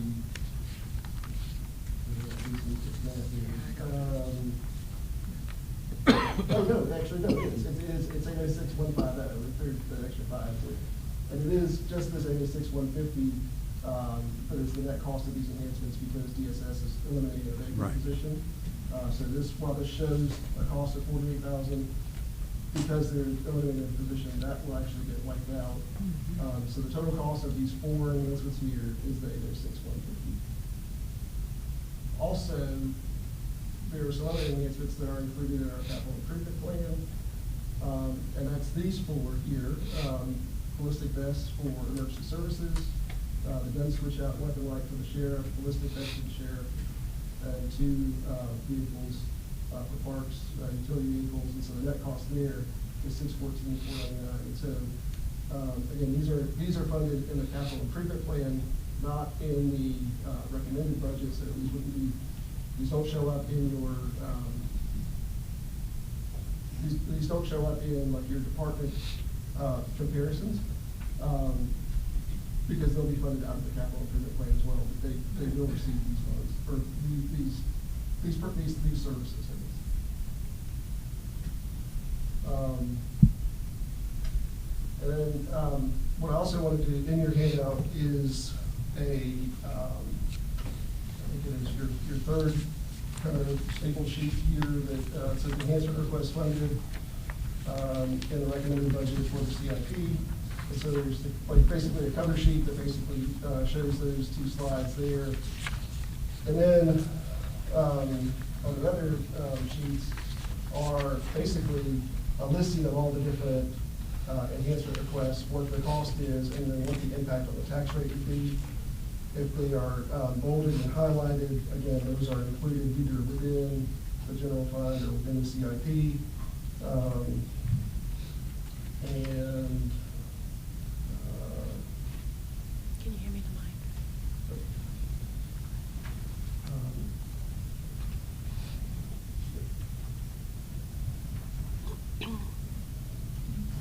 and so those are here. What I will say, is a little bit of a caution, as Chantel and I were kind of going over this, is there are some of these enhancements with the impact on the tax rate of 0.00. And that's because the cost is very low. Like, for example, the magnet forensics is $22,040. When you divide that by, our per penny of, $6.5 million, it's less than 1/100 of a cent. So even though it shows 0.00 on tax impact, there is a tax impact, and so we will have to make adjustments if there were some of those that you wanted to recommend. The only thing I was going to highlight on the first summary sheet, since you asked the schools for their priority list, I thought it would be helpful for me as the county manager to also give you mine. And so at the bottom of the summary, I've kind of highlighted a few if there were any extra dollars. It's some of the ones that were highlighted last week. In the event that we were able to do so. Some of them really do have $0 impacts, and I want to call those out. One that we did not put in the recommended budget because we wanted to have discussion about is the Forsyth Winds. Yeah, where are you? it's It's this this handout about chart. enhancements, I'm sorry. I'm sorry, it's about. I got it, okay, I got it. We have a lot of papers. So it's the bottom section that talks about county management priorities, and it's really in no particular order. But we do have the Forsyth Winds program on there. There is $0 impact. Originally, it was not part of the manager's recommended budget because we were waiting on some funding availability, but we have been told we're going to get funds from the Governor's Crime Commission, and then we also were included in a federal appropriation from Congressman McDowell's office. We do have funds from public health that can be used for probably 3 months until some of those funds start to matriculate, and so that's why we put that on there. And then we also included, we talked about this last week, the grant writer, while there is a cost associated with it, I do believe that that would pay for itself if we were able to get some dollars here. There was some conversations about like the Juneteenth holiday. That is the top thing we hear from employees. Vacation accrual service credit is $0. It's just something that it's a policy change, if something we were able to do as we're looking to recruit individuals into the county to utilize their prior service for vacation accrual. So there's a lot more on there, but I did just want to call out a few that if we did have any extra funds, that would be a priority. That's not to say other things are not worthy, but I did want to list that out. How much is the Forsyth Winds Congressman McDowell amount? I know it's not approved. $500,000. So it's $500,000, and when would this is a part of? October, it would be effective October 1st. When does what bundle does it get approved in Congress? What's attached to? It is in a list of House appropriations that supposedly, if their budget gets passed, then it is in the list to be approved. So it moved from a potential list to an awards It's on the list. Yes. Which bill is that? I'm sorry? Which bill? I'll have to pull it. I'll pull it and send it to the board. Some of the bills that are sitting are basically versions of each chamber's budget that the other chamber has rejected. And if it's on one of those bills, then it's still a coin flip as to whether. We'll send it in. So anyways, I just wanted to call those out, and we did take the time to kind of put tax rate impacts by every dollar amount for everything everybody has requested. And then we've had some adjustments since the budget has been presented to you, and I'm just going to go over those right now. We received some clarification of using, so several years ago, the county was awarded $12.5 million of state ARPA money. And it's been, it's funded multiple things. And I think that when we put this budget together, our thought was that we were not going to be allowed to use that money in FY27. We've gotten some clarification from the state that we are allowed to use it, and so using the funds that we are being allowed to use, it will allow the Stepping Up program, the full expenditure amount of Stepping Up, to be shifted over to the state ARPA award, and there'll be a portion of our mobile integrated health program that can be shifted out as well. Basically removes $1.3 million of expenditures, which is helpful in this environment. Cal, can I just interject here that the state ARPA award is actually transitioning to a state allocation, so the state is very committed in us being able to continue to build upon services over this next fiscal year. So we're very grateful for that. I just wanted to point out that it is becoming a state allocation and transition away from ARPA. I'm sorry, which is that? It's going to be repeated for Mecklenburg and Forsyth. The $12.5 million is going to become a recurring. So we were granted $12.5 million. We have some funds that are remaining on that. The reason the funds are remaining is because of the slow construction Okay. that leads to licensure. But the state did not want us to leave those dollars on the table. They were fully committed to us continuing to use it for the reason that they initially awarded. So they are transitioning it away from ARPA because we don't have the option to use that beyond the stated period, and making that a state allocation, which gives us access to the remaining dollars for all of fiscal year 27. So we're very grateful for their commitment to do that, and we have received the contract amendment. Is that 1.3 million roughly dollars of one-time or recurring funding? One time. One time. Great question. That was our next caution on that, was that it is not a recurring funding source. And it'll be in next year's budget, because right now we're paying county dollars for it, so while we're able to realize it this year, which is great, it's one-time money, and that is costs that we'll see the following year. So that wouldn't be available for allocation in the budget we're talking about now? For one time, if you One time. chose. It's one time, but that expense that's being saved is going to be recurring. Correct. There was that 1.3 million will be back in the budget next year. It's just getting a hiatus for 1 year here, So a relief. let me editorialize and say that that's money that we would be unwise to put into operating expenses, but we could, for example, put it into the ambulance enhancements. You'll see that in the next slide. Oh, yeah, it's it. That's why that's why looks like this. They showed up after this was determined. We're building up to it. There are some additional funding needs that we identified actually for the sheriff's NAFTA and Aramark contracts for FY27. We do have an additional, $800,000, but based on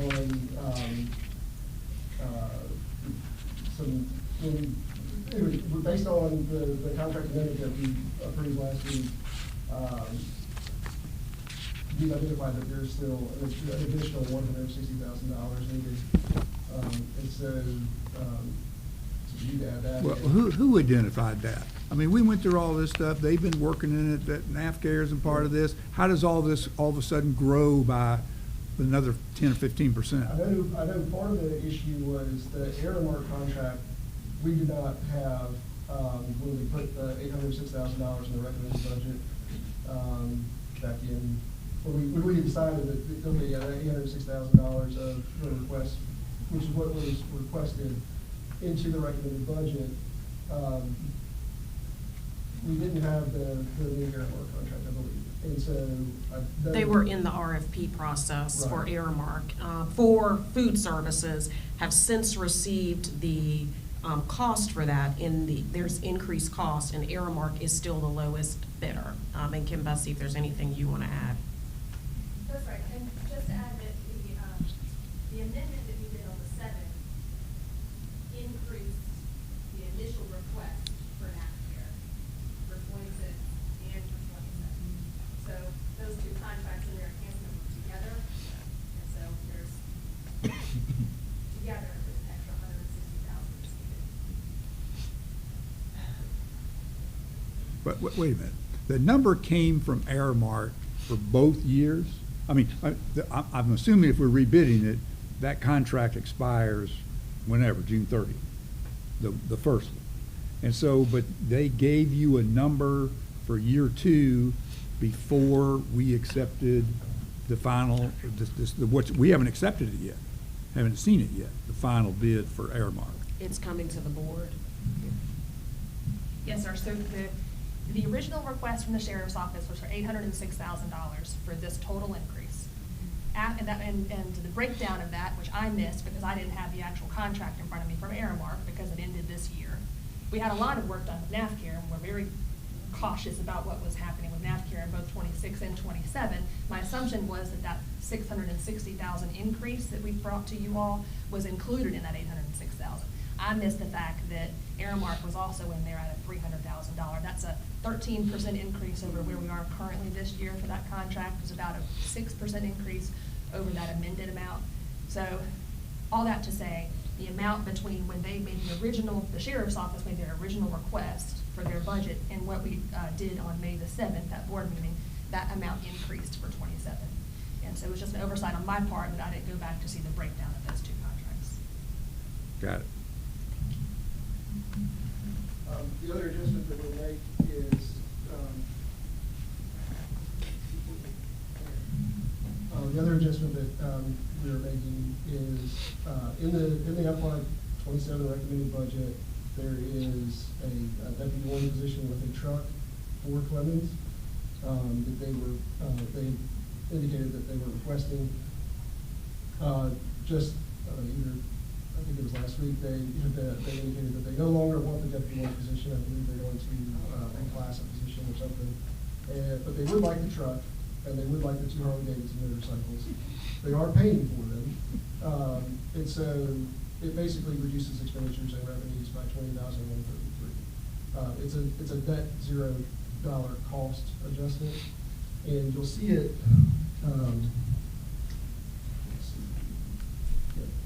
You'll see it in your sheet that you see pretty much every year for me, which is this adjustment sheet. It's very colorful. It's the last sheet in the folder, The right? last sheet, it's very colorful. And so you'll see, at the top line there, the recommended budget was $598,954,908.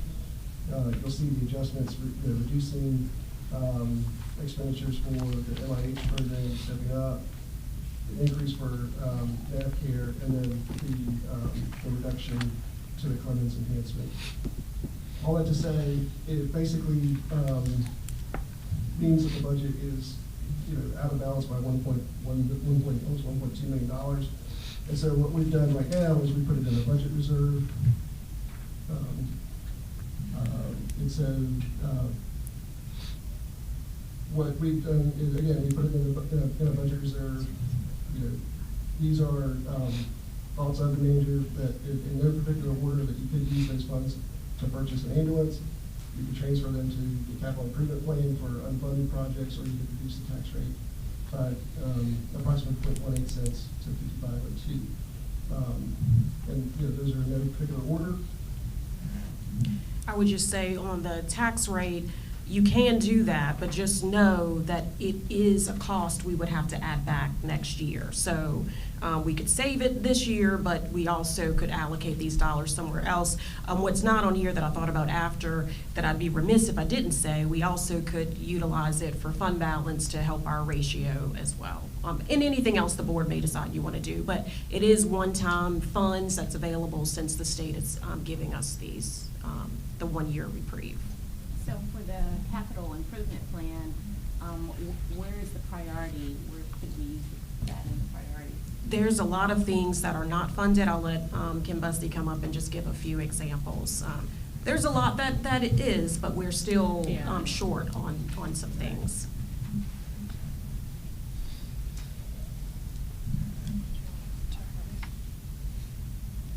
Oh, yeah. Sean hasn't seen my list. Yes, lots of needs from a CFP perspective. And in particular, there's 2 projects that are existing right now. One is for an elevator project at the jail that is come back, bids have come back, they're a bit short on that project. And so they need about $1 million to move forward on that project that's right this second. So that's a priority? That's a priority. This is a project that got bid, and it's off by $1 million? Yes, and I don't think James is here to talk about that. Yeah, we can get you some more information on what the why. I don't think he's here to get into the details of that, but Is that the this new is one to the courthouse? This is in the law enforcement detention center, and so this project has been ongoing for okay, years. gotcha. Has been deferred maintenance. I know there was some money put towards this project for PAYGO. There was some 2/3 monies for this last tranche put towards this project, so it's kind of taken a minute to fund it, I think. So maybe when they initially did the estimate and then when they finally got enough funds to move forward on the bids, it's cut back short. So that's, I think, a priority to move forward and get that taken care of. What was the amount again? I've got 1.3 million, but I think there's been some additional conversations in the last couple of days on that. But right now, I've got $1.3 million is needed for that project. And it's not on any of these lists. That's an existing project that's come up recently. There's also some other projects in the law enforcement detention center that, one is a safety issue for some fixture changes from porcelain to stainless steels in the jail for some of the plumbing issues. And these particular items that I mentioned are on the CIP. If we had additional funds this year, we can move them up and get them done sooner. So the stainless is one. There's a kitchen hood that is a deferred maintenance issue. There's some plumbing and HVAC issues in the public safety center. Some parking renovations that are, I don't know if you've been over there, are a deferred maintenance issue. Some laundry replacement of the LEDC and some other scheduled maintenance projects. So there's several. If you want any further details, please. Thank you. Thank you. Kyle, go back a slide if you're done there. You didn't give me enough time to ask questions. I was thinking. Explain the truck and the motorcycles a little bit more. They didn't. The Clemens is paying for that. And I said that is law enforcement. Van is coming up. Okay.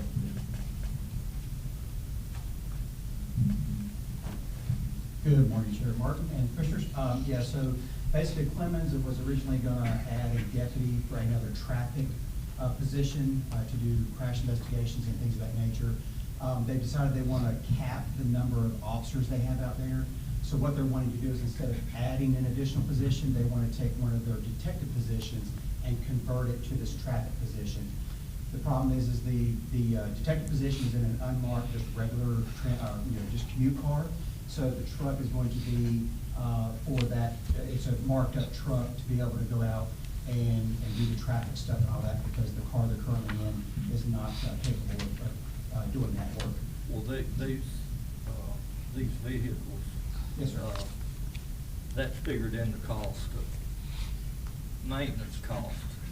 Yeah, so Clemens now the truck would be part of our fleet, because we're basically swapping a car out. So it's just a swap for the car they currently have and putting them in this truck, so that's a swap. The two motorcycles, they are committed to all the maintenance and everything on those. So they are accepting 100% of the cost on those. Well, if the truck is part of the county's fleet, then does Clemens still pay for a figured-in maintenance cost? Yeah, that's in their contract, yes, sir. And did you say the motorcycles are going to belong to them? They'll belong to the county, but they are paying 100% for them, and they're paying all the maintenance costs, everything on them as well. But they'll belong to the county. Well, is that up to? They're getting a grant for those. The maintenance cost on those motorcycles. Are they going to do that directly themselves, or whenever it needs to be done? Are they going? My guess is it'd probably be best taken to the Harley-Davidson place. Correct, yeah. The county garage is not able to do the maintenance on those, so those would go out to a facility for those. Kimberly, would that be a reimbursement thing, or? I think that's to be continued. Okay. That's my concern is, I know the sheriff's office is looking to buy some additional motorcycles with federal forfeiture dollars as well. In addition to these two motorcycles, like maintenance is a concern for fleet. I think those are Our hope good. I think is they have that good our contracts. contract moving forward can specifically identify these motorcycle costs for Clemens. They do pay a portion of maintenance costs On and.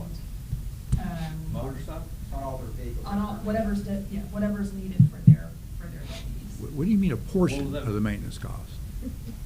There's a calculation for mileage, usage. So first of all, they pay for the vehicle up front. Then there's a portion of the mileage that's paid and a portion of a replacement cost. It's a calculation used for over the life of the vehicle, how much they're paying back each year. So even if they own the motorcycles, there'd be some kind of prorated cost the county would pay.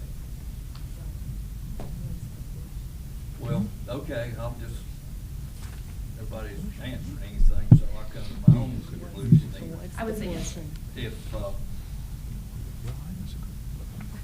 If we pay more of the, part of the maintenance cost, prorated, then, if the sheriff's department has a need to use one from time to time, can you do that? Yes, sir. Yes, sir. They would be able to be used anywhere in the county. Yes, sir. So if we have an extra car that we've swapped in, that means that's one we don't have to buy new on our new list. For the truck, yeah, that's basically just But swapping out. I know, it's existing it's car. the one that gets swapped in, Yeah. then that reduces the need for cars and vehicles for you guys, big picture, long term. Yes, yeah. Just want to make sure there is we're buying an extra vehicle here, that we're going to end up with one sitting, that Clemens paid for. Yeah, we would either give it to a different position in the sheriff's office and then deadline their vehicle, or if the vehicle that we get from Clemens is not, then we would just deadline it. Yes, sir. Okay.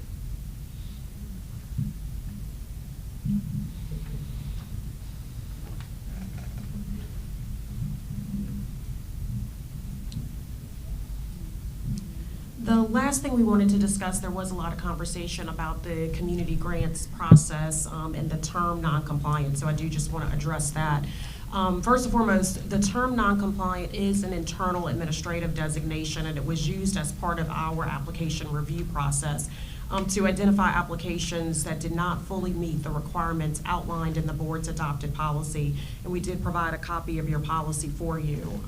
So it was items such as incomplete application materials or failure to satisfy eligibility requirements contained in the policy. So the board's policy does specifically state that applications will not be considered if the application packet is incomplete, submitted after the established deadline, or if the applicant is determined ineligible based on the policy requirements. Staff did conduct an orientation and information session that outlined the application requirements and expectations.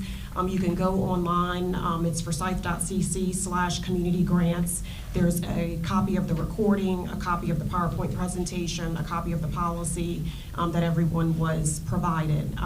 What I will say is I definitely understand organizations' perspective regarding the terminology. It's not something that on our end, honestly, we really even thought about because it was internal, but I can definitely understand how organizations may be taking that negatively, and I'm certainly open to revisiting that phrase in future cycles. We can just say incomplete application or any other similar terminology. We're always open to process improvements, ways to make the process clearer. The other thing I know that it came up in terms of notification to organizations. So our first and foremost obligation is to make sure we're providing information to the board. And so we provided you with our recommendations list. And the same time we provide you with the recommendations list is when it becomes public. And so there was no notification or conversations with organizations prior to us providing you with the list. And it is just staff's recommendations. You may deem who we say non-compliant as being compliant or wanting to change your policy. And so I do understand the timing of that, but we provide you with the recommendations. It does become public simultaneously. Again, certainly open to if the board would like to change the process in the future or the policy. But from our perspective, we were really trying to follow the community grants policy as it was written, but certainly open to any feedback or opportunities for improvement. So I'll go ahead and start. First, I want to say that I want to use a quote that you don't sit on the sideline whimpering and complaining. You implement ideas, and that's by Shirley Chisholm. I asked about the process, not the policy, because I don't know if we have SOPs, and that's something that we probably need to consider in terms of communication. Looking at the community grants and knowing that we have this uptick of crime with juveniles in our community, and the community grant organizations that appear to be negated from this process because of our policy was eye-opening to me. Another thing that I did not like, so I have to be very careful in the way that I say this. I'm reminded by our belated and beloved Honorable Erling Parman when she tells me, be careful with the people that have all the ink and all the paper. So I'll leave it right like that. I had to leave early because my child graduated with her PhD, and she's only going to do that one time in her life if she chooses. But for me not to be able to call in as we are able to in any other meeting perspective is unacceptable. I was not able to call in that day when I left. I was only in the listening mode only. So I didn't have an opportunity to weigh in.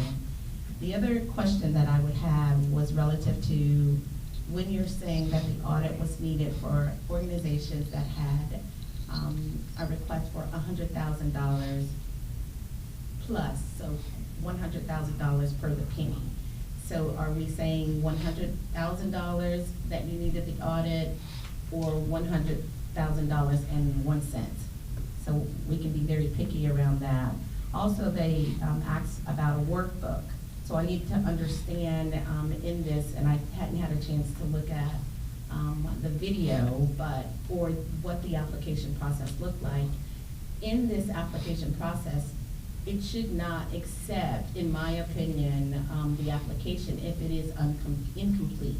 So for example, if the workbook was incomplete, the system should be flagging that application or the applicant that it's incomplete. So as far as the timeline, no notification, no communication. I heard a lot of organizations this week say that they reached out to staff and there was no response back. Now, I don't know, and I have clarified with some that actually did not have an audit, but it doesn't make them non-compliant on a federal or state level. It was within our current policies. And I also wanted to talk about the appeals process. So if this all was not together, we probably need to discuss what that appeals process looks like. Thank you.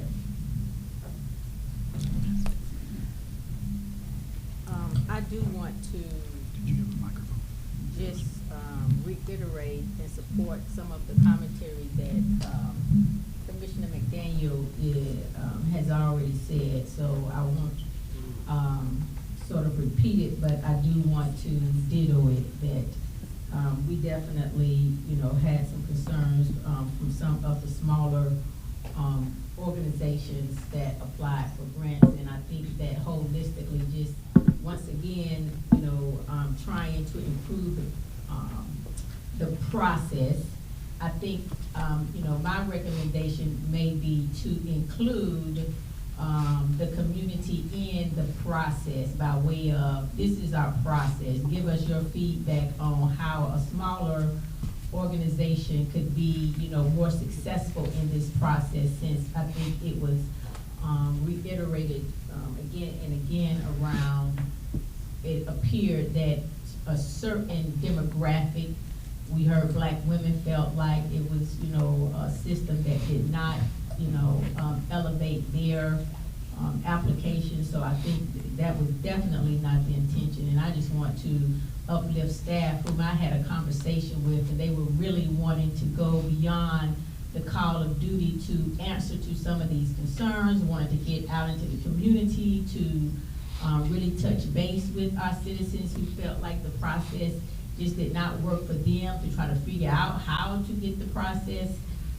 adjusted so that it works for everybody in our community. So I do appreciate staff sitting on the call with me and going through the application specifically so that I could understand better what was going on with it. I would like clarification on the $100,000 audit expectation or requirement. Is that around the ask or their budget operation? Because there was some confusion from one of the there was some confusion with one of the applicants. In the policy, it says ask, not their budget operation. That is correct. Okay, so I think that there was some confusion there, and then I think,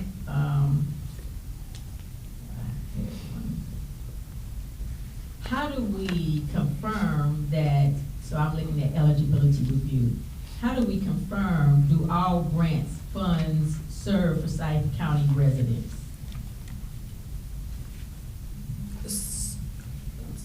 Yeah, I'll use this. I'm looking at, yes, Kimberly Price Shore, who's our compliance manager, and then I can also tell you from the review process what that kind of looks like.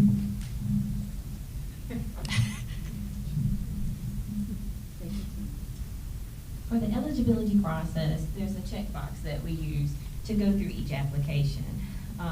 So as the application is submitted, we go through to check off to make sure the documentation is there, to make sure the request, the amount that you put in matches the request that you are asking for. So there's a checklist that we actually go through to make sure that the application has given, the person has given all of the information in the application. So we sit down and go through each application. As that is happening though, I do think that what's happening is, from what we've heard back, feedback from the community, that they feel like if something was missing from the application, they felt that they should have been notified. The thing is, we have 117 applications this year. And to go back and to notify them, unless there was something that was not uploaded correctly or there was a link that was broken, we've given them time to reach out and say, I could not upload the document. And Bailey and I instantly respond to let them know, okay, we didn't receive this, but that was before the application process closed. Afterwards, we did allow a couple of the organizations, once we clicked on their documents, and if it was not readable, if it was something that we saw that it was coming through, but it just, their system didn't convert to ours, we know it was a document, we reached out to let them know that your document, we were not able to open it, could you resend it to us? And we attached it to the application. So we did correspond with the ones that were having trouble with the system in itself or uploading materials. So if I could say, Kimberly, and it's not that I'm being disrespectful to the process that we have or the work that you do, so let me just say that, but to say that we had over 100, we opened up that application process, so if it was 1,000, every person deserved the same respect in terms of, and we did, communication and all the things that, when you say we did, we actually didn't, because my question to you relative to that application, when they submit it, an application isn't complete, in my opinion, if, like DSS, if you don't have all of the documentation, that application doesn't go through. So that means that if that audit or that workbook wasn't provided, that application shouldn't have gone through. And it doesn't make them non-compliant, it makes them an incomplete application. You understand that? Yeah, and what I'll say is that the policy states we don't accept incomplete applications. We use a third-party system called Neighborly, right, to do the application process. Some things are required for others that's not, like the audit, right? Everybody wasn't required to do an audit. Anything other than $100,000 they were. If it was 100 or more, then they had to provide the audit, but other individuals did not. If it was less than that. If you were $100,000 or more, I can speak loud. Okay. If you were $100,000 or more, that means that your application was incomplete if you did not provide the audit or complete the workbook. That is correct. Right. Yes, ma'am. So that's just the end of that. So yes, ma'am. Doesn't make them non-compliant, it makes their application incomplete. Yes, ma'am. So what I will say, again, I'll just reiterate, the term non-compliant is just our internal, we have a compliance team, which Kim is our compliance manager, and it's just, we call a compliance check. So I'm very open to just changing the terminology. It is an incomplete application. A lot of the individuals that spoke in regards to that submitted their applications on the last day. I will reiterate, though, we do not review applications prior to the deadline.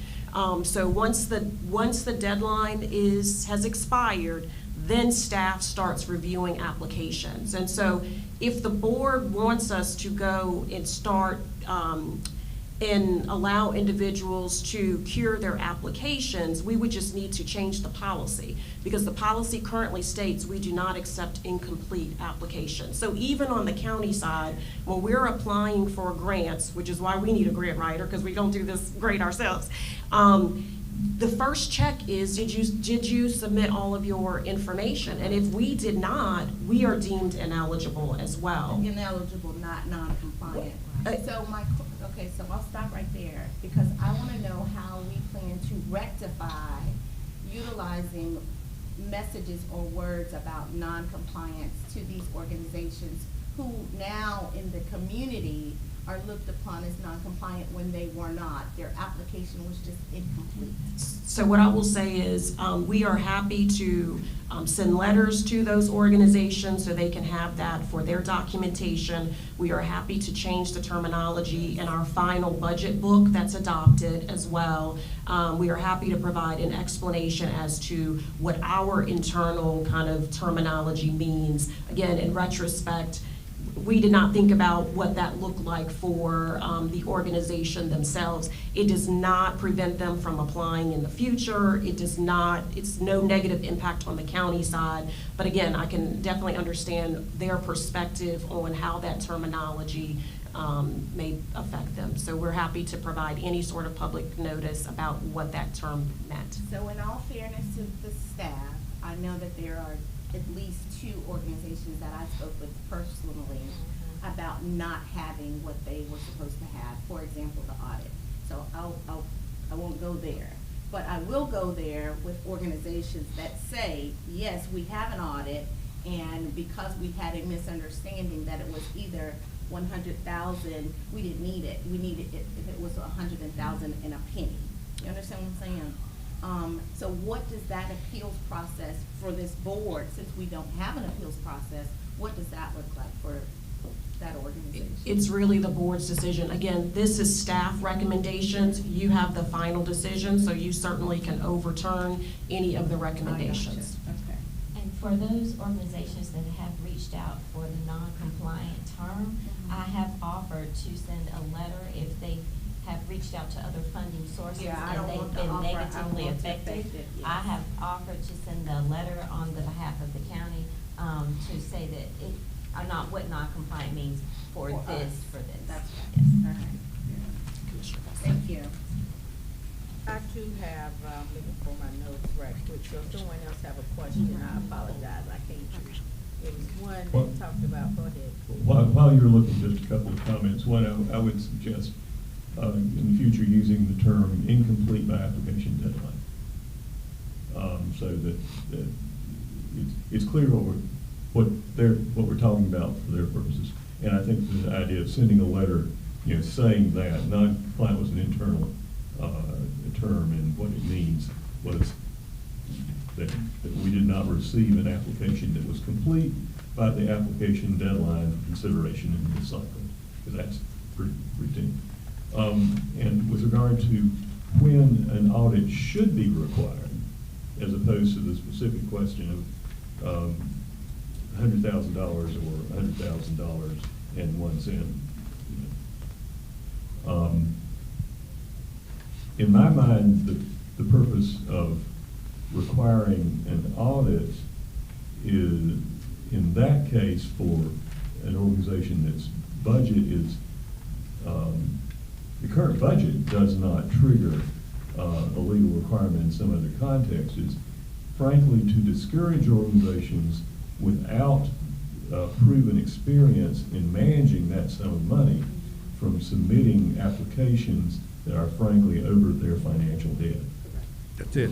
We don't want an organization that has no operating budget or has a $5,000 annual budget submitting a grant application for $250,000, and we have seen that.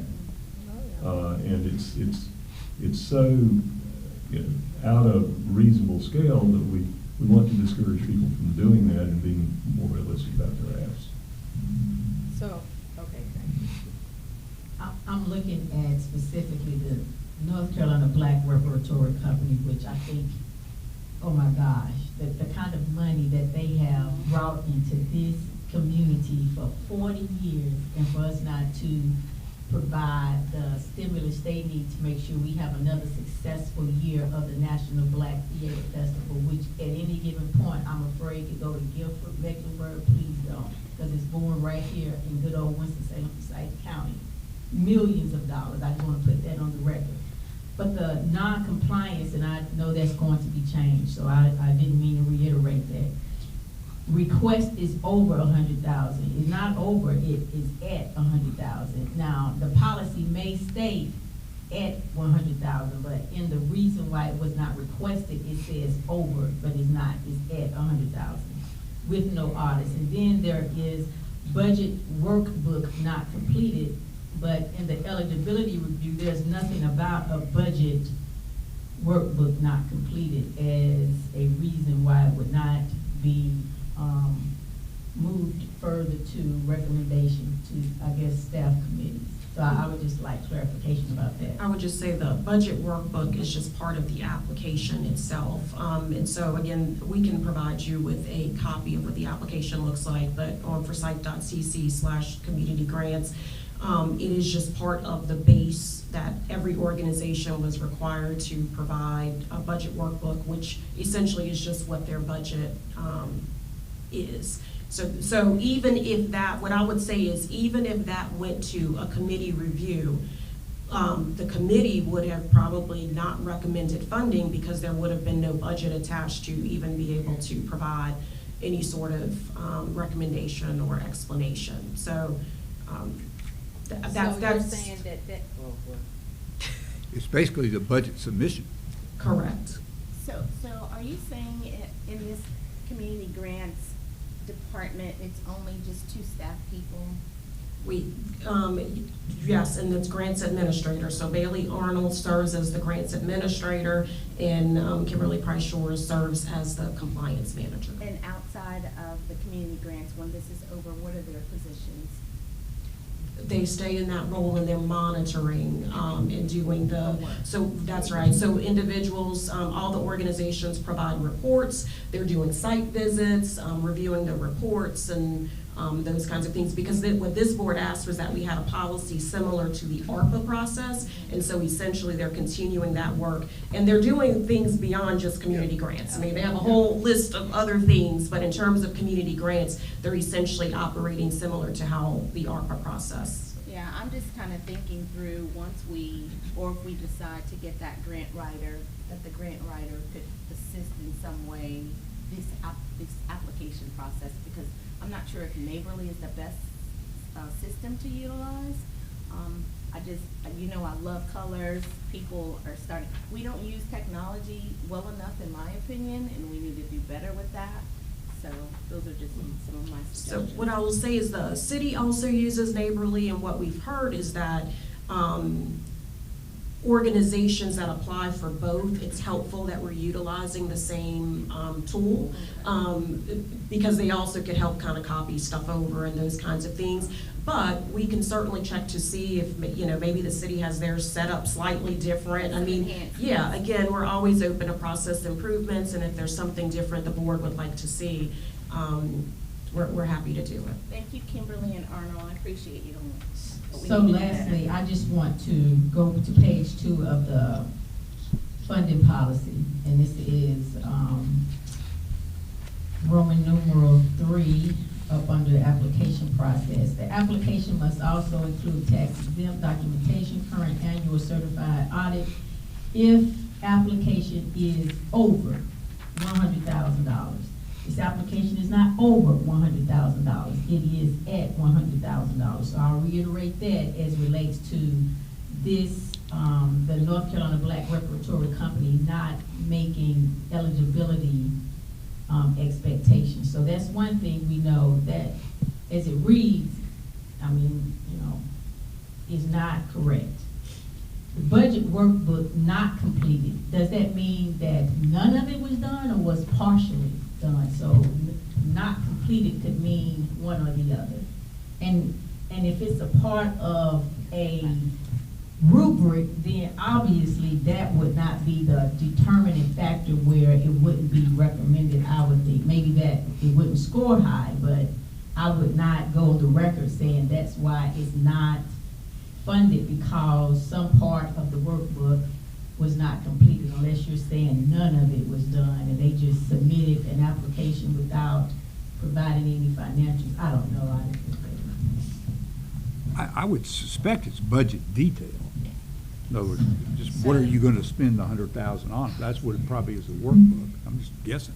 So specifically to that application, they didn't even use the template. So they didn't even complete the template that was provided for that application. They didn't even use it. Is that clearly outlined that they must use that? Do they include It's any part of the kind application. Did they include any kind of budget detail, or it wasn't just that they didn't use that workbook framework we provided? I'm sorry, I don't have their application in front of me, but, We can pull it. All of I can Winston pull it Salem, up. North Carolina wants to know. I know that too. Hold on, let me This pull is that a up. festival year. Right, hold on, let me pull that up. Very consequential. We'll pull the application Okay, and certainly we can can move let you. forward then. Yes.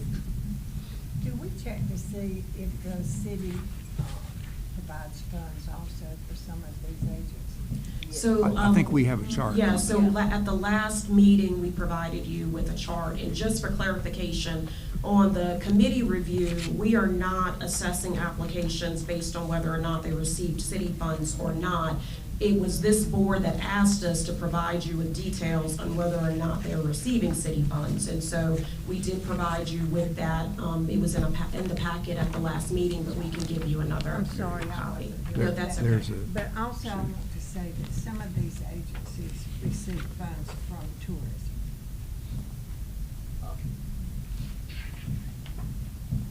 Could we get that list? Is that, let me see if that's on tourism. I can reach out to their tourism's president and see if we can get a list of that, Commissioner. Yeah, what's included in the city, what you have the city adopted, requested, and proposed issue. It has city intergovernmental. That, I believe that middle list, that they did not publicize what their recommendations were, so we were able to see what the request was, but we were not able, we do not know what their recommendation's gonna be yet. But on the other column, which I don't have in front of me, we did see what those recommendations were. So that's why that particular one is, we don't know what their proposed is yet. I don't know the difference. I mean, there's 3 columns of city and 3 columns of city intergovernmental. Actually, I had no idea what the middle column was. I looked at the orange one and the blue one. It was attached to your, even though you weren't here, you were here at the beginning, and it was attached to last week's packet. But we can provide you with a copy. And you know what, while we're talking about the things, I mean, I have all these papers, I love this notebook, put some holes in it, help me, you know, like keep things together. I know, I'm being a fussy box today, but please help. When's your copy? I know, it's not yet. I'm gonna keep working on it. Thank you. So is the workbook the same thing as the audit?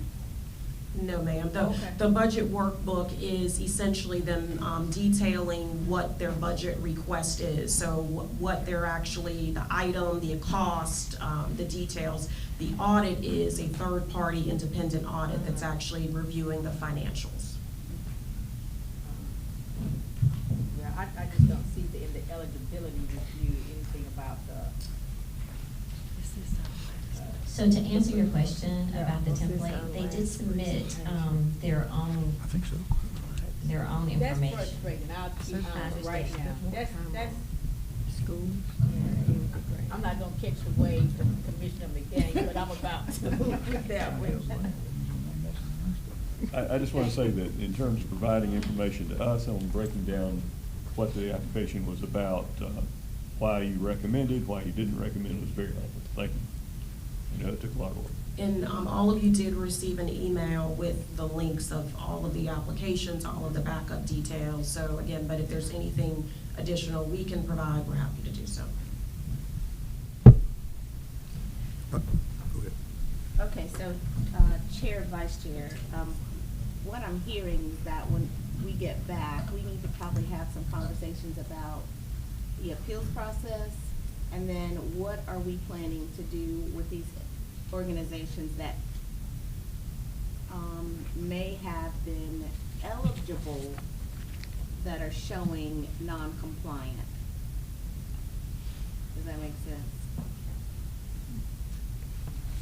I think what you're asking is, I think what has been offered as a solution is to send a letter to each agency on our stationery that says, we've had some discussion about the terminology used in our review process, and we did use the word ineligible, and we want to be perfectly clear that or non-compliant, I think was the word. We used the word non-compliant, and that in no way meant that it was not compliant with other, regulatory, federal or state rules. It meant that the application our process was incomplete. I mean, I think if that's said in a nice way, and that if you wanted to attach this to any, further application that you provided anywhere else, we want to make it perfectly clear that it's not a compliance issue, it's a matter of incompleteness at the time of submission. And have a letter that then they have it in their possession that they can make copies and attach to any other grant application that they complete and fill out. I think that's a good thing. The issue on a redo, I probably don't see. Well, an appeal is a redo. I don't see that. I don't see that it needs to be. I think we could review it to improve applications in the future, but I don't see going back and having having another consideration or an appeal, because everybody that didn't get any money would appeal and say, I mean, if you got some more money, then I want some of that, and I'm going to appeal. So I don't see that having an appeal is available. And I am thinking about federal grants and state grants. They have the rules. You fill out your information. You don't hear anything. In fact, you don't hear it in advance because it's in the paper before you hear about it. I mean, if it comes through stuff the way those releases go, I mean, it's handled, and there are no appeals, no anything, and you can get what you can get is your score on a federal grant application. If it's not funded, you can say, I would like the reviewer's comments, and we have provided a synopsis of our viewers' comments, and I suspect could give them their scores, because we have a little rubric. We'd be happy to give them their rubric scores, and that would be feedback to them. And that is exactly what the federal government does. They have 3 readers for each of their proposals. They send you the reviewers' comments. You can read them, but you don't get any more money. There's no appeal process. Let me just say this for the record, that I want us to be mindful that possible litigation in terms of how we did things and not the understanding. I don't have the intricate details relative to when Kim or when Bailey responded back to individuals to their questions because of an incomplete application. And we also all have concluded that there was no notification given as well. So let us just be mindful that we don't want to create litigation relative to some inconsistencies that we have on our behalf. So I'll leave that there. I do want to say that as it relates to a community local grant, I think we owe it to the citizens to be a bit more personalized than what it means to apply at the state and federal level. So there are citizens here in Forsyth County, and I think we, which is why I advised a kind of a community meeting to kind of get feedback on the process, to make it an experience that is you know, locally preferred, right? And all things being equal. So I do want to challenge us of making this a more local experience and not try to compare this to what it means to write for a state or federal grant. I do want to reiterate and ask for some consideration around, apparently, the North Carolina Black Repertory Company did meet eligibility. There is, I think that is flawed as it relates to they not being, one, elevated to recommendation and then going before a staff review of their grant for consideration. Now, obviously, when we go into deliberation, you know, as before, the commissioners can pull off your recommended list or not, and that may be the only resolve for the North Carolina Black Repertory Company. And if that's it, then I would, you know, request to the commissioners that, you know, that they end up on the list, because I do think, just with this one, I haven't looked at the other ones, I will go back and look and provide some more insight on those, but at least for that one, I think that organization, that application needs to be moved to recommendation for the commissioners to consider for this budget cycle. And Commissioner Woodbury, if all things are aligned with that audit and the workbook, I would concur with you. Thank you. We're not prohibited from considering an organization's application if there was some problem in the submission process, right? I mean, the commission makes the final decision. These are just staff recommendations following your policy. You can always, as you have in the past, you can always make changes. So, generically, I am very, very unlikely to personally ask for funding for organizations that have not completed the application process. But there is nothing to prevent us from, you know, taking a group that submitted an application and saying, we're gonna consider this after all, or, you know, for that motion to be made as an amendment. All right, well, I actually think that's a problem. I do too. I'm not saying I would vote I mean, for that's, that motion. I'm you just gotta saying I treat think- everybody the same. I think that, you know, we may be a little. I think if you said, for example, if if we agree, the technicality of over 100 versus Yes. 100 or over. Agree. If you said that that is that is an interpretation, and if we decided to interpret 100 as being in compliance, being complete, if we wanted to do that for every application that applied for exactly 100 for reconsideration and rank, you know, to actually now score their application, and we want to look at those and say, look at all of them with the recommended, and then say, do we want to fund any of those? That would be fair. That's fair. We have found a interpretation issue of our requirements. We have at least one application that's exactly 100, and there may be others, and then that could be reviewed, because they did not even get scored. They could be scored, they could be looked at and say, we think these are, you know, kind of good in the whatever, and then it still is an issue. If you read through those scoring, it talks about a lot of grants that this is a very good proposal, but they're not sufficient resources to provide any money, you know, to this one, but it would be good to look at in the future. So I'm having a hard time understanding how we might see that, but if we want to go beyond the 1.8 million we have, whatever that number is, and do another, but if you did it fairly, I think you could do it, but I just think you got to be fair. You can't just single out one application and say that was not complete and fund it and give them funds. Like, that would be just unfair. Oh, I agree with that. That's why I said that's just the one that I found. I would go back and look and share with you to confirm whether others. But the list, I think, is maybe a dozen or so that were quote unquote didn't meet eligibility. I'll put it like that. There were 5 or 6 that had that $100,000 thing attached to it. I brought that with me today. thought we discussed it. But anyway, yeah, we could.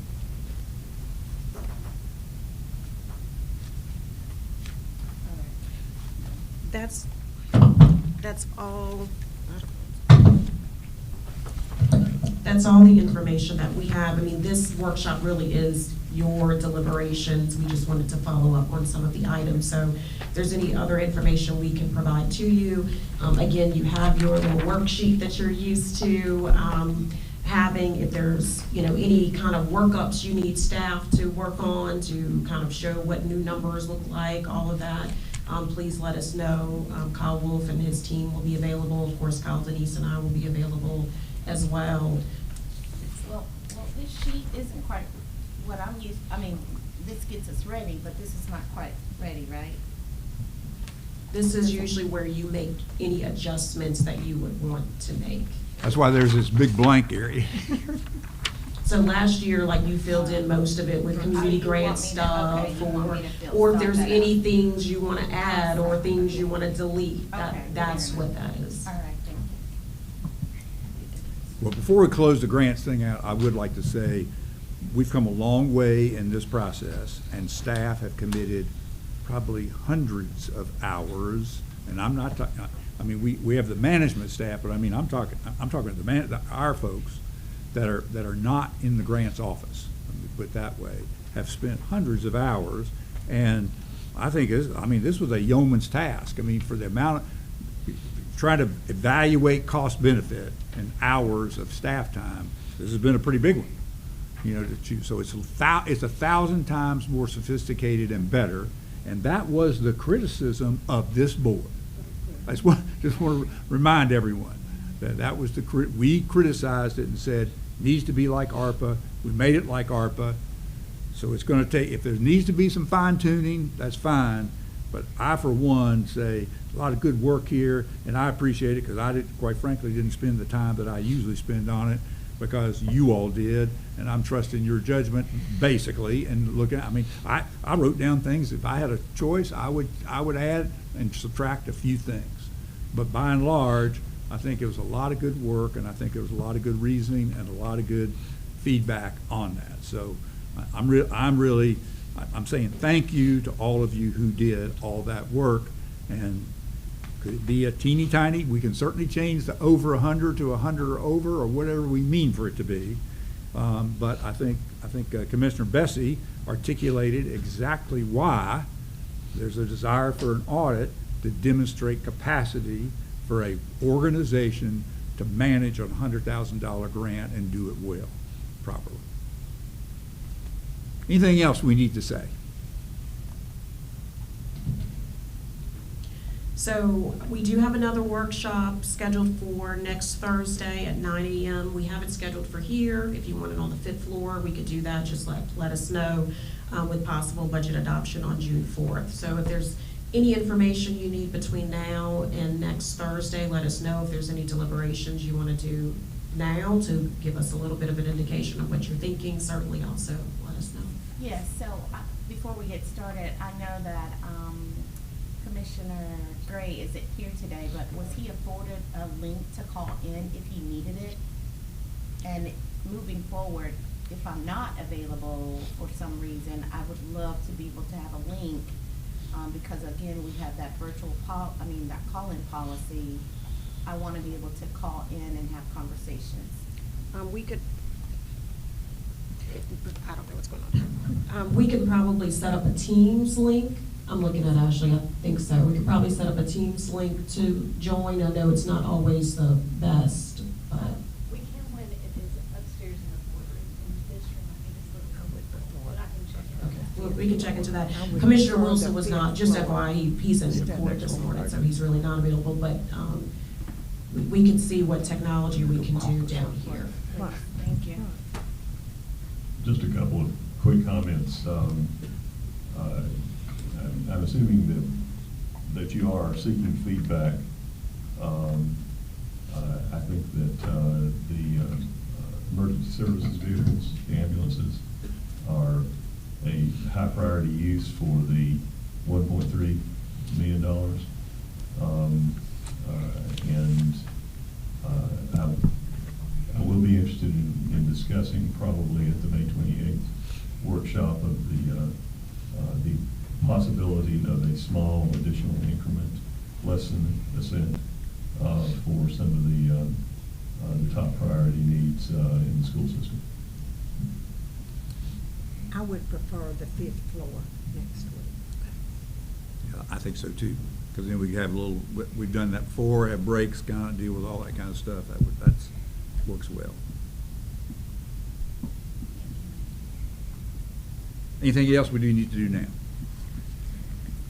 So we can adjourn until our 2 o'clock meeting today, and if we need to do a little work, we can work on it some, and then we'll see, we'll be at 9 o'clock. We'll for sure come back again, up on the 5th floor, 9 o'clock next Thursday.